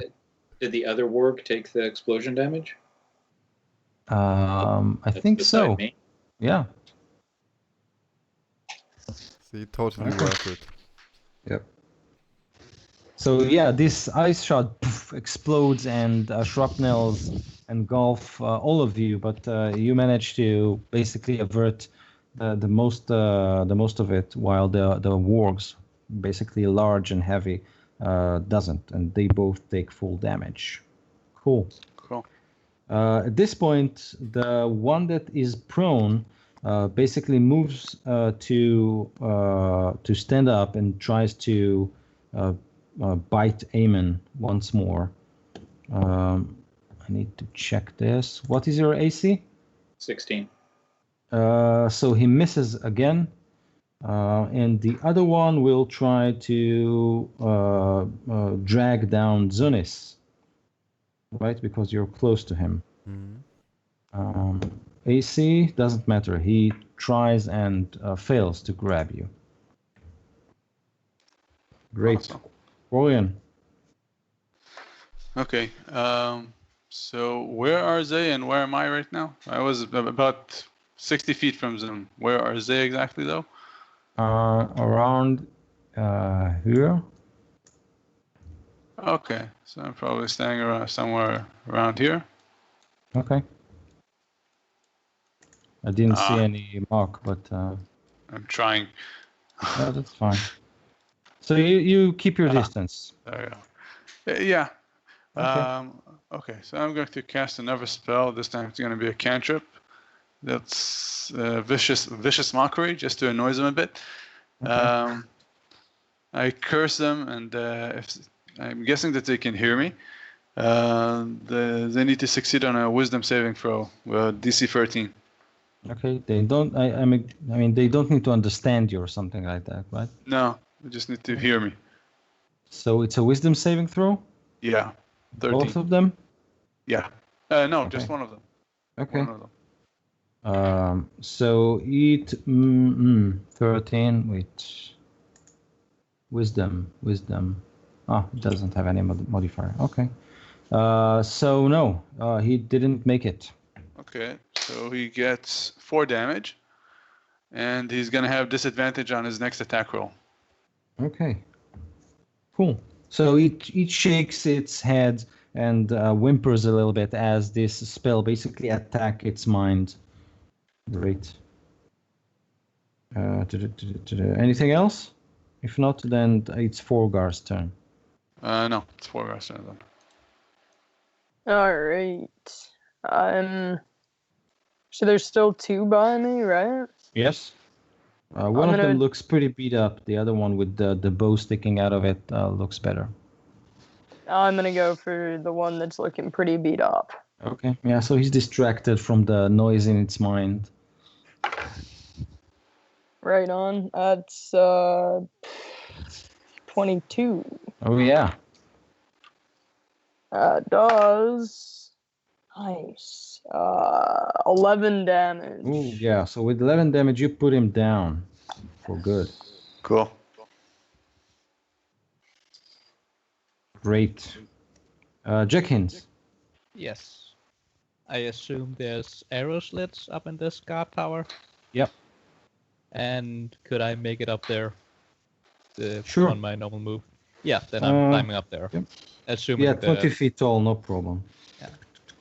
assuming it isn't like locked or anything. No. The trapdoor is open, Yeah. and you find yourself up. Good. Then I'll shoot down at the last little doggy there. Okay. 22 to hit, 7 points of damage with the sneak attack. 7 points. So another arrow sticks out of this creature's hide. It shrieks in pain, but it's still on its feet. Awesome. Eamon. So the one in front of me has 2 arrows in it, and the third one is still run away. Oh, that died. It's So got a you witch have bolt. 2 dead. Oh, One right, of the them witch bolt killed it. Yeah. Sorry. Yeah. I got it killed. Okay, then I'm just gonna switch hands with my bow, draw my short sword, and attack it. Great. 23, It's 9 damage. so you kill it. The head is parted from its shoulders with your blade. Yep.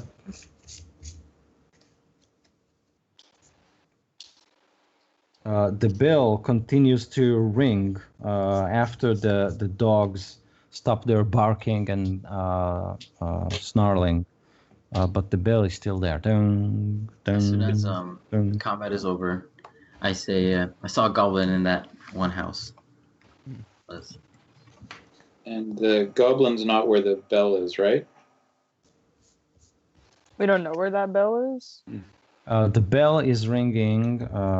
Wait, I I'll tell you assume exactly. we're right up here. It seems Yeah, to be a graveyard exactly. here. So Exactly. that's probably a church. And then I Can we pushed see the it? wolf into here, didn't I? Nope, No, it was this building. the other one. Oh. Yeah. Well, I point at that building and I say, saw a goblin poke its head out in there. Yeah. So now you might- have, you're able to see the whole courtyard. Yeah. So basically, what you see is that this. Right. So this indeed looks like a church. This building has, now that you have some time to look around, it has a sign that marks it as the Nightstone Inn. And you see it's probably the biggest structure in town. This house here is, well, it looks like a stable or something like that. And this one here has another sign that marks it as the Lion Coaster Trading Post. All the other houses are unmarked. So I'm just Soon as gonna Ooh. say that there might be survivors in the church. Yeah, and obviously you now have a better view to the keep down south. From I'm my gonna viewpoint, lay a hands on myself and heal because I am hurting. touch yourself on your own time, not in the middle of. Come on. From up in the watchtower, can I Yep. see anybody living, moving around here? Dogs, people, goblins. So you do see a small pig running around Shoot it. around Okay. around here. Okay. But other than that, you don't see anyone moving around. Ding, ding, And I'll ding. come down and rejoin the others and say, yeah, let's go into the church. There must be Don't you someone want alive it in there. to? Don't you want to take care of the goblin in the building to the east? It's the inn. There's Yeah. clearly people in the church. Yeah. That helps. I agree with him. All right. So something's wrong. The pigs are flying. I look over the pig. Oh, it's flying? It's a giant. Got a hold of it. Hopefully not. Okay. So who's going to make the charge? We're not charging. We're going up and knocking. On the For church. Mark? I'm I'll going do up it. and knocking on the church. Yeah, I'm I'll, in the front again. Yeah, I'll we're here to cover help. them with my bow. Anybody wants a Bardric inspiration? Don't need it. Sure. Okay, I'll so take it. this I'll give this one is to- so as you knock on the door. So just when you approach it, you see that it's basically a wooden temple, and according to the way the stained glass windows are decorated, it's dedicated to the goddess of forest. Her name is Miliki. So it has this slender tower with the bell inside, and you can see the rope that is connected to the bell that is constantly being pushed with which makes the whole this whole ringing noise, drowning any other noise in the vicinity of this place. The door is ajar, and you can definitely see sunlight pouring from the stained windows into the middle of this temple, but you need to peek inside to see what's going on. So do you still knock the door? Yes. I opened the door. Yeah. Forgar, isn't Maliki your goddess? Yeah, I'm totally into this church. Okay. I'm a bit worried now. Maybe I should let someone else go in first. I barge in first. I open the door and I'm like, fear not, you are all safe. Okay, so you barge in the building and say, "Fear not, you're all safe." And you look right and left, and what you see is to the left, you can see benches that are set in this temple, and the light is all over them. The walls are covered with all kinds of symbols of Miliki, which are unicorns and forests and trees. And on the southern wall, you can see a rope that is used to basically ring the bell, and there are two goblins kind of clutching the rope and playing like "Wee, bing, bing," and they seem very, very happy. And when you barge in and say you're all safe, they kind of look at you, and again they have those helmets that are slanted, and they look at you like this, ding, ding, ding, ding, and they're not sure what to make of your statement. We're sure what to make of that. And one of them just shouts at you, "We're all fine here." I would like to shoot one of them. Okay. Make an attack roll. Yes. That's 22, but just 4 points of damage unless you give me advantage. Why should I give you advantage? Yeah. Because they are surprised and Surprised. clearly okay. distracted. Yeah, clearly. Yeah. Actually, yeah, they didn't see it coming, obviously. But with your 4, so you basically pull on and hit it squarely between its eyes. So poof, it just flies out, smacks on the western wall, with the other one kind of looking down at his friend's corpse, and then he looks at you, and then he does this, and he climbs the rope really, really, really fast. How Come on, rude. man. Now you're gonna have to Like- clean this church up. Look at the blood you left. They're giving me a headache with all that ringing. I didn't say they shouldn't stop. So Um, I'm so- outside. Do I see him climb up to the bell? Yeah, so he climbs up to the bell, and then as he reaches down, he basically draws out this very short bow, nocks an arrow, and So seeing as I was covering them, I likely had an arrow notched and ready. Can I Okay. shoot him as soon as I see him? yes, Also firebolt. Oh, wait a minute. Is he like really close to the bell right now? yeah. Bring it. 18. I rolled an 18. I rolled Okay. a critical. Ooh. So you two 9 basically damage. shoot whatever you have. Like this arrow hits it, it turns around, and then the bolt smacks him, and he flies out of the tower like pee, and falls on the floor just outside the temple, Yeah, all as- squishy and. As it goes flying, that's what you get for flipping me off. Like, Because you flies- know. He flies away with his finger, still with his finger Yeah. like that. Flaming birds at you. yeah, that's so rude. Like, here we are trying to save people, and he's being rude. Yeah. Now that the bell has stopped ringing, you actually hear doors open and close all around the village. Like quick, like they're being slammed, or like people are sneaking. Oh, You're not- and now we you're not just sure. alerted all the goblins that something is going on here, and they'll all charge at us because the bell is no Yep. longer ringing. Then we should go into the guard tower. So where do you That go? Sounds like a What sound if we plan. light it on fire and we burn to death? That no, let's not burn everything. I'm gonna So- yell out to the guard tower, and I'm gonna run over to the guard tower. The one that near the drawbridge?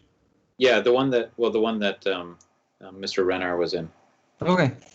So you all barge out of this temple, and as you do, you can see basically helmets wearing goblins looking out of doorways and windows, and they kind of look confused as you all rush from the temple to the guard tower. And then one of them shrieks, "Briak!"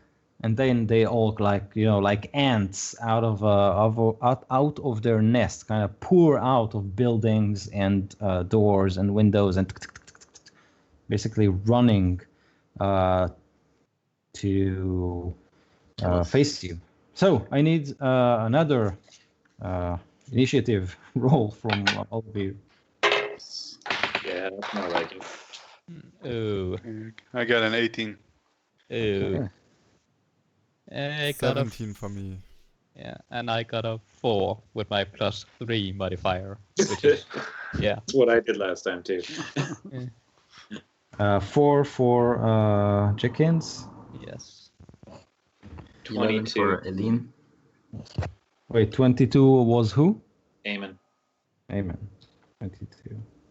Okay. I got a 2. Is that a modified too? Like And Yeah. Eileen? -1. 11.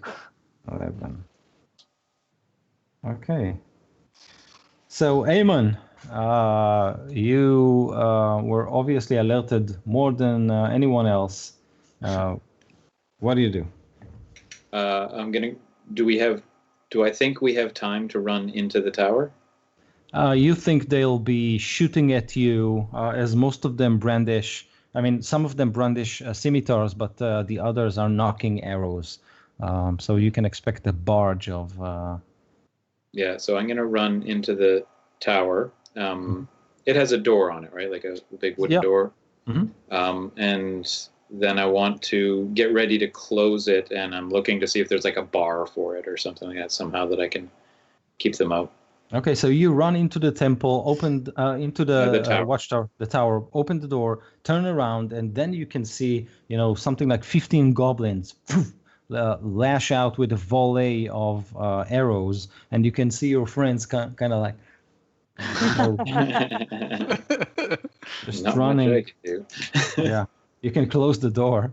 Yeah. Keep I'll us certainly out. take 3/4 cover behind it, but Okay. So let's say 2 arrows for Eamon. Your AC? 16 plus 3/4 cover. 16. So 1 arrow just sticks in the door. The other one clanks on the wall just next to you. Quarian, AC? Ooh, doesn't matter. But I need your AC still for the second arrow. 13. 13. So 2 arrows slam into you. Chip, chip. For 8 points of damage. Ouch. Zunis, AC? 12. So 1 arrow hits, the other one also hits. So for Zunis, this is 8 points of damage as well. And now we had 6 arrows. Eileen, AC? Oh, that doesn't matter. You managed to, as you run, one of the arrows just buzzing next to your ear, and you slap it away. Yeah, fuck that arrow. Yeah. But the other one hits you for 8 points of damage. Oh, God, thank God for those temporary hit points, man. Oh, that was days ago. Yeah, Oh, that was Jenkins. days ago? Still Well, then I'm has dead. Or down. AC is 14. Okay, so you managed to zap one badly aimed arrow, but the other one hits you. Oh, that's much better. For 4 damage. Forgar, your AC? 17. 17. So 1 arrow for you, and that's 4 points of damage. So tip, tip, tip, tip, tip, tip. The rest of the goblins are trying to reach to you with their swords, but they don't quite make it yet. I face plant into the ground. 'Cause I Okay. have 0 health. You kind of. Yep. One shot. Soon Ellen, that's what they call it. just turn into water again, and they won't shoot at you. Okay, Quarian, what do you do? You hear Eileen, oh! No, it wasn't like that, right? It was probably like a barbarian No, it was shriek of avenge me! it was that one like famous screech that you hear in movies all the time. Okay. And Eamon, you definitely Wilhelm. saw this Wilhelm because scream. you were Yeah. facing your... Wilhelm scream. Okay. How far can I make to the watchtower? yeah, you can all make to the watchtower. Can they make it if they're dragging Ellen? Let's say that a strength check will clear that out.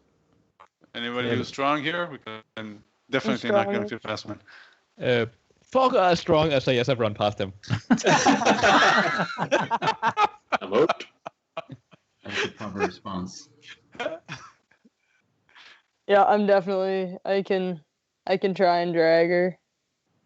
Okay, so So you Yeah. stop for a second and you grab her by her hair, Okay, roll your make a strength check. 15. Yeah, with the 15 you manage to kind of drag her along the way. But that will it will take you a little bit longer to reach to the tower. But you can definitely take her with you. But that's on your turn. Yep. Zunis, what do you do? I think I make this a little bit easy and just cast Cure Wounds on Ellen. Okay, so you stop. Roll your dice. Okay. Cure Wounds. That is 1d8. Yeah, so Eileen, you wake up with Zuni's hands on you, 9. sealing the wound with his magic. So you're full again. So I drop and with the momentum stand up and keep going, right? Exactly.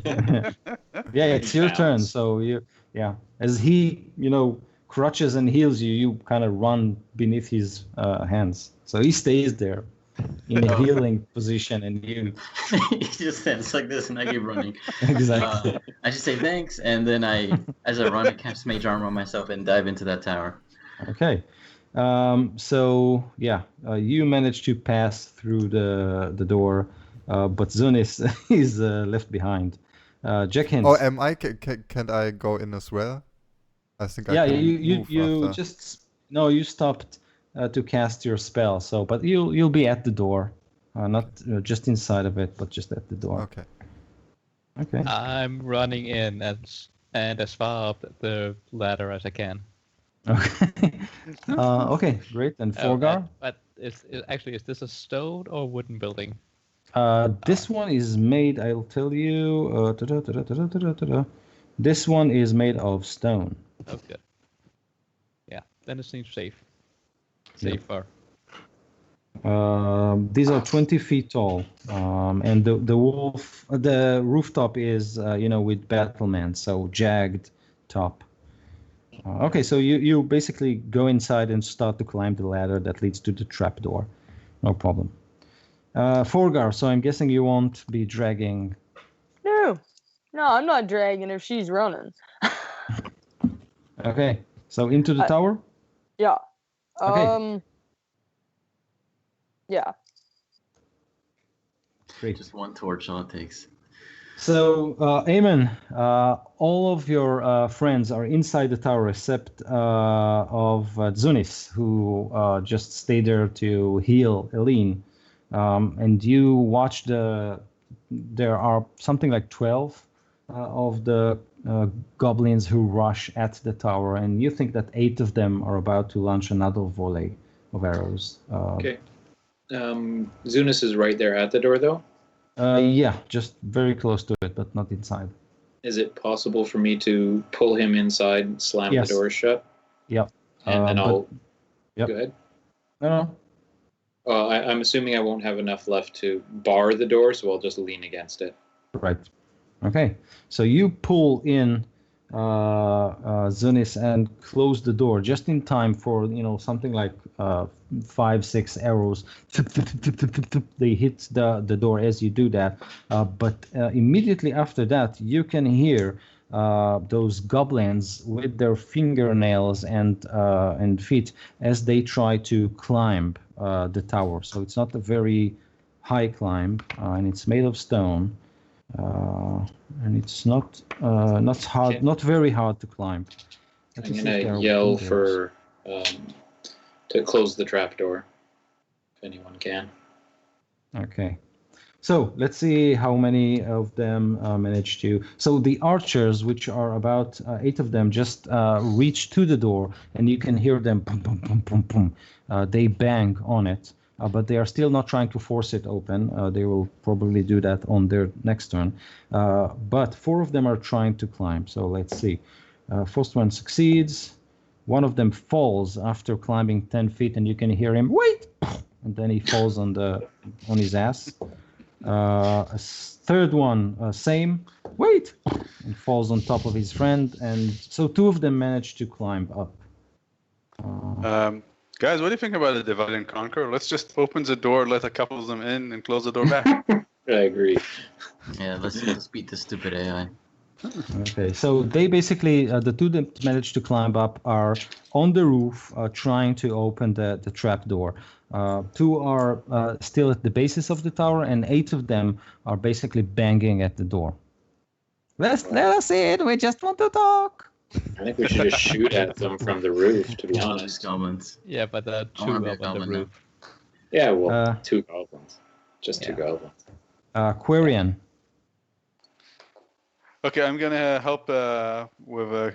Do you guys want to help with barring the doors? Yes. Okay, so I'm going to grab the bar to bar the door, and then I'm going to run up to the roof to.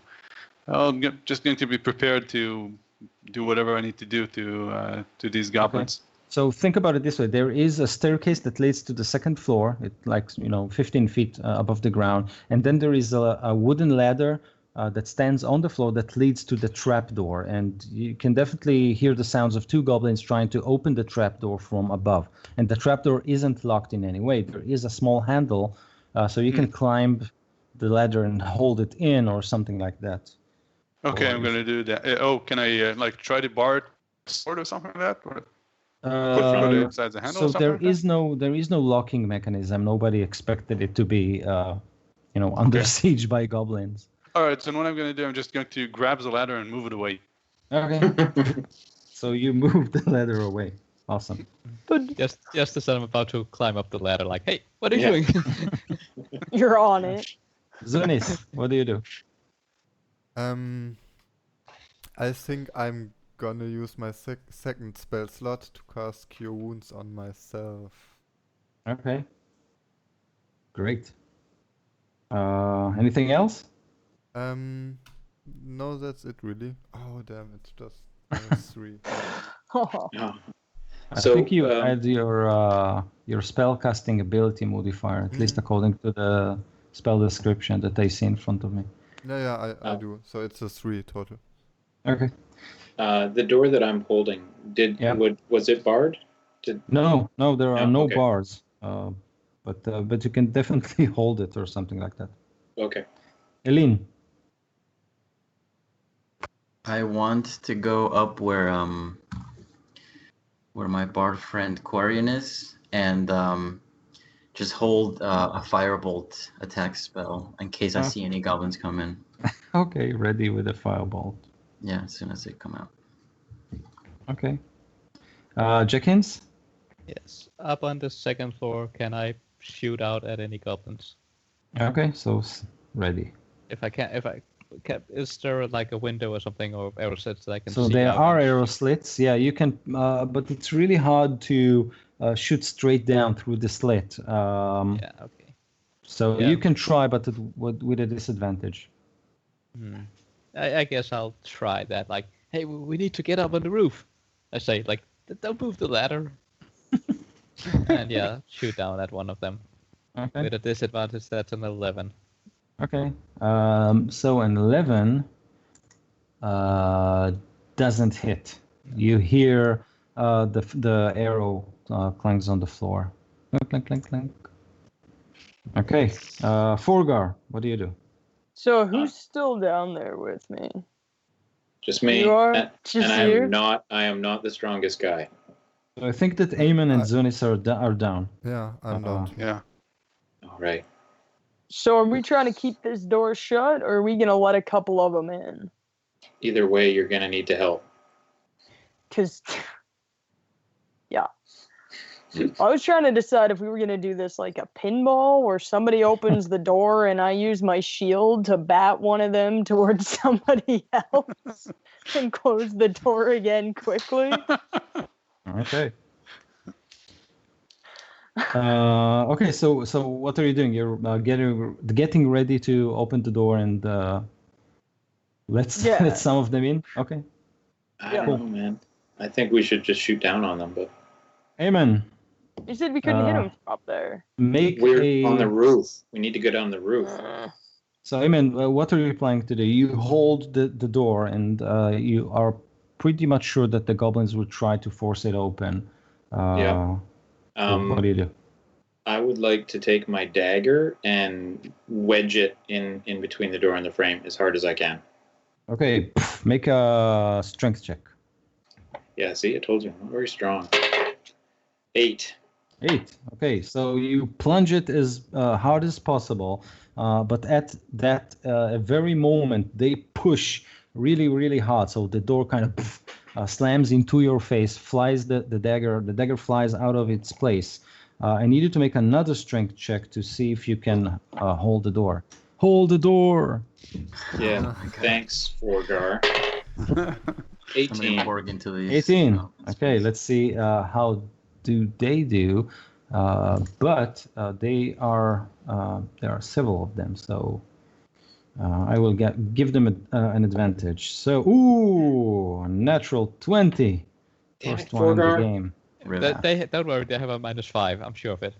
So the door kind of opens halfway because you're standing there. So it slams into you, and you see this, wall of hands and holding scimitars kind of flying around you. And let's say that, three of them managed to get into the tower. Cool. And do I close the door behind them, or is it still open? It's currently open, partially because they are standing between the door and the wall. Okay, so they basically start to run around at the first floor, basically trying to find a way to skew you all, and they gleefully scream to their friends, "We're in! We're in! We're in!" And at this very moment, the guys that are upstairs, they try to force the trapdoor open. So is anyone holding it, or are you all standing ready? Just expecting them. Okay, so the trapdoor flies open, and you can hear them screaming from above, "Bombs away!" as they jump into the room like children jumping into a pool with their knees tucked in. Which at this point probably the firebolt and the arrows meet them. So roll your attacks. Cool. Did they get any damage for falling down? So one of them doesn't even make it down. It is incinerated in mid-air, like bombs away, and he simply disappears from Eline's firebolt. The other one, Jenkins. I do not have an arrow ready. I was shooting out the arrow slits. Oh, right. Okay. Okay, so the other one managed to jump down, and indeed he said something like, "Oh, too high," as he falls down. You can hear it as he probably, twisted an ankle or something like that, but he's still ready. So let's say he goes to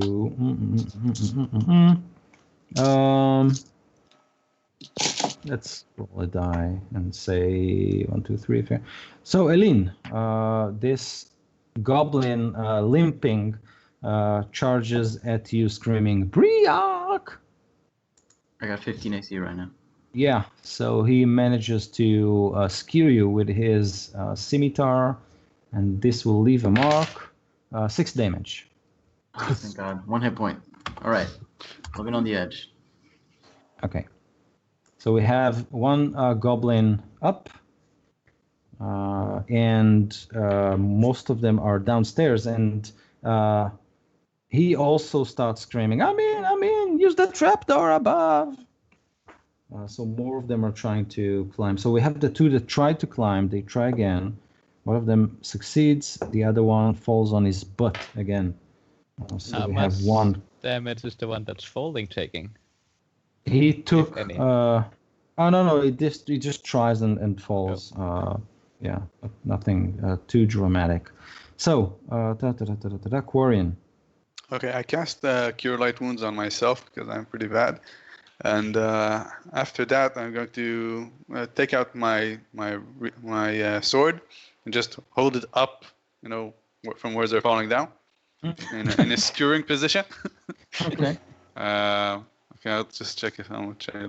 Okay. that's The it. goblins below that Eamon is holding scream, "Open the door!" And the one that we have 3 of them running around on the first floor. They scream, "We can't! There's a big nasty human standing and guarding it." And the guys at the out of the tower scream, "Then skew him!" And they shout back, "We're trying!" Try harder. Yeah. Zunis, what do you do? Quarian is holding his sword. I want to help Eamon out, and I'm ready to fight. I'm ready to kill some goblins. Okay, so you have 3 to choose from. Just a random one. Okay. spend the turn saying eeny, meeny, miny, moe.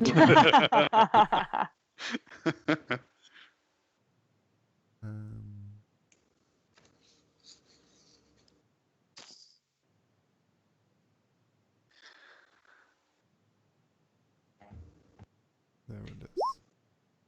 Ah. Oh damn! I rolled 2 ones.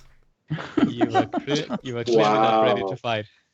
That's Magic, scary. man. You should stick to that. Yeah. Yeah, quick. Okay. Now is the time to turn into water. Clearly. Yeah. Okay, so you try, but yeah, obviously you miss with your attacks. One of them looks at you, kind of amazed that you managed to actually miss it. In a critical way. Yeah. So he shouts at you, "You're supposed to hit me with the sharp end." Yeah, maybe mean- I do actually have my spear on, like Backwards. turned around. Backwards. Yeah, that's You the stab Take problem. it out of Somebody its behind case you. or something. Eileen. There's a goblin up here with me. Yeah. Is he wearing any sort of metal? Nope. Not Helmet. the cheeks. Yeah. Oh wait. You know what? I'll be no leather armor. This is it. But he is holding a scimitar, which is made of metal. All right, I can either kill him or push him away. You should just push him Kill him. away. Pass the buck. No, You I'll- don't need to I'll- kill that I'll try to goblin. kill him. See if Can I. you push him out? Nope, just gonna die. So you hurl the bolt, and it kind of whizzes just I'll in take front of everybody its else face. with me too. Yeah. Hit so the it hits goblin, it- not me. So it hits the walls across of it, and then he looks at you and kind of, and then he starts screaming, "They have a magic lady here! Bring out Knob!" Shit. Bring out what? Knob. No. Call for Knob. And at this point, this is Jackhand's turn. You all hear the goblin kind of, "Oh, he said to call Knob. Call Knob, call Knob, call Knob." Oh God. Jackhand, your turn. Yes, I would like to shoot that goblin in the back to Okay. stop him from shouting out for Knob, and also maybe saving Elin. So that's a 16 to hit, Yes. doing 12 points of damage. Kill Knob. Kill. Call Knob. Call. Kill No, Knob. you said Kill killing. Knob. Kill Knob. Awesome. So the one up is Yes. gone. Forgar, what do you do? Oh, I always forget you're so weak. I push you out of the way, and I try and block that door. Okay, so you push it real hard. Make a strength check, and it will be opposed by theirs. 11. 11 actually is quite good. So you managed to push them back, and you know that wall of hands that I mentioned. You kind of Yes. hit the door, and they get stuck, and you can hear one of them shriek, "My hand, my hand! You're crushing me!" That's the so- point. You manage to hold the door. Eamon, what do you do? So the door is partly open. Yeah, and two of them kind of shriek, calling you to ease off the pressure. Can I shoot? I'm gonna shoot one of them through that crack in the door. There Okay, are yeah, do 3 that. inside also. Yeah, I know, but you guys got that, right? We're upstairs. You're Yeah. downstairs. You're down there. This with is the- more fun. 17. Yeah. Okay, so with a 17, you manage to shoot him basically straight between the eyes. For another Damage? 9 damage. Oh yeah, so he's gone. So two of them were basically shouting for you to ease the pressure on their hands. So one of them is not shouting anymore, but the other one screams at you. Now it hurts even more. as you hold the door. And at this point, you all hear outside a ruckus, and they kind of shout, "Nob! Nob is here! Clear out the way! Nob is!" And then you hear kind of like, like something big and heavy is approaching the tower, and this huge, not huge, but very, very deep roar. Threats of the tower.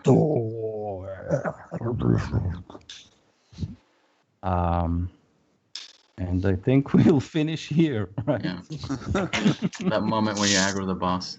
Good point. Yeah, right. Yes. Okay. Yeah, and we are all doing so well. We got this. Yeah. So Yeah, no problem. Oh, I'm Just- so hurt. here's an idea to keep in mind. We need you to run up the tower and jump into the water or into the bridge and like run away from here. Yeah. So for future camp adventures, elevated position, defended door. Jerks. Nope. Run in, let the weak guy hold the door. Everyone else is like, "Yeah, let him in. Let them all in. Why did we even go?"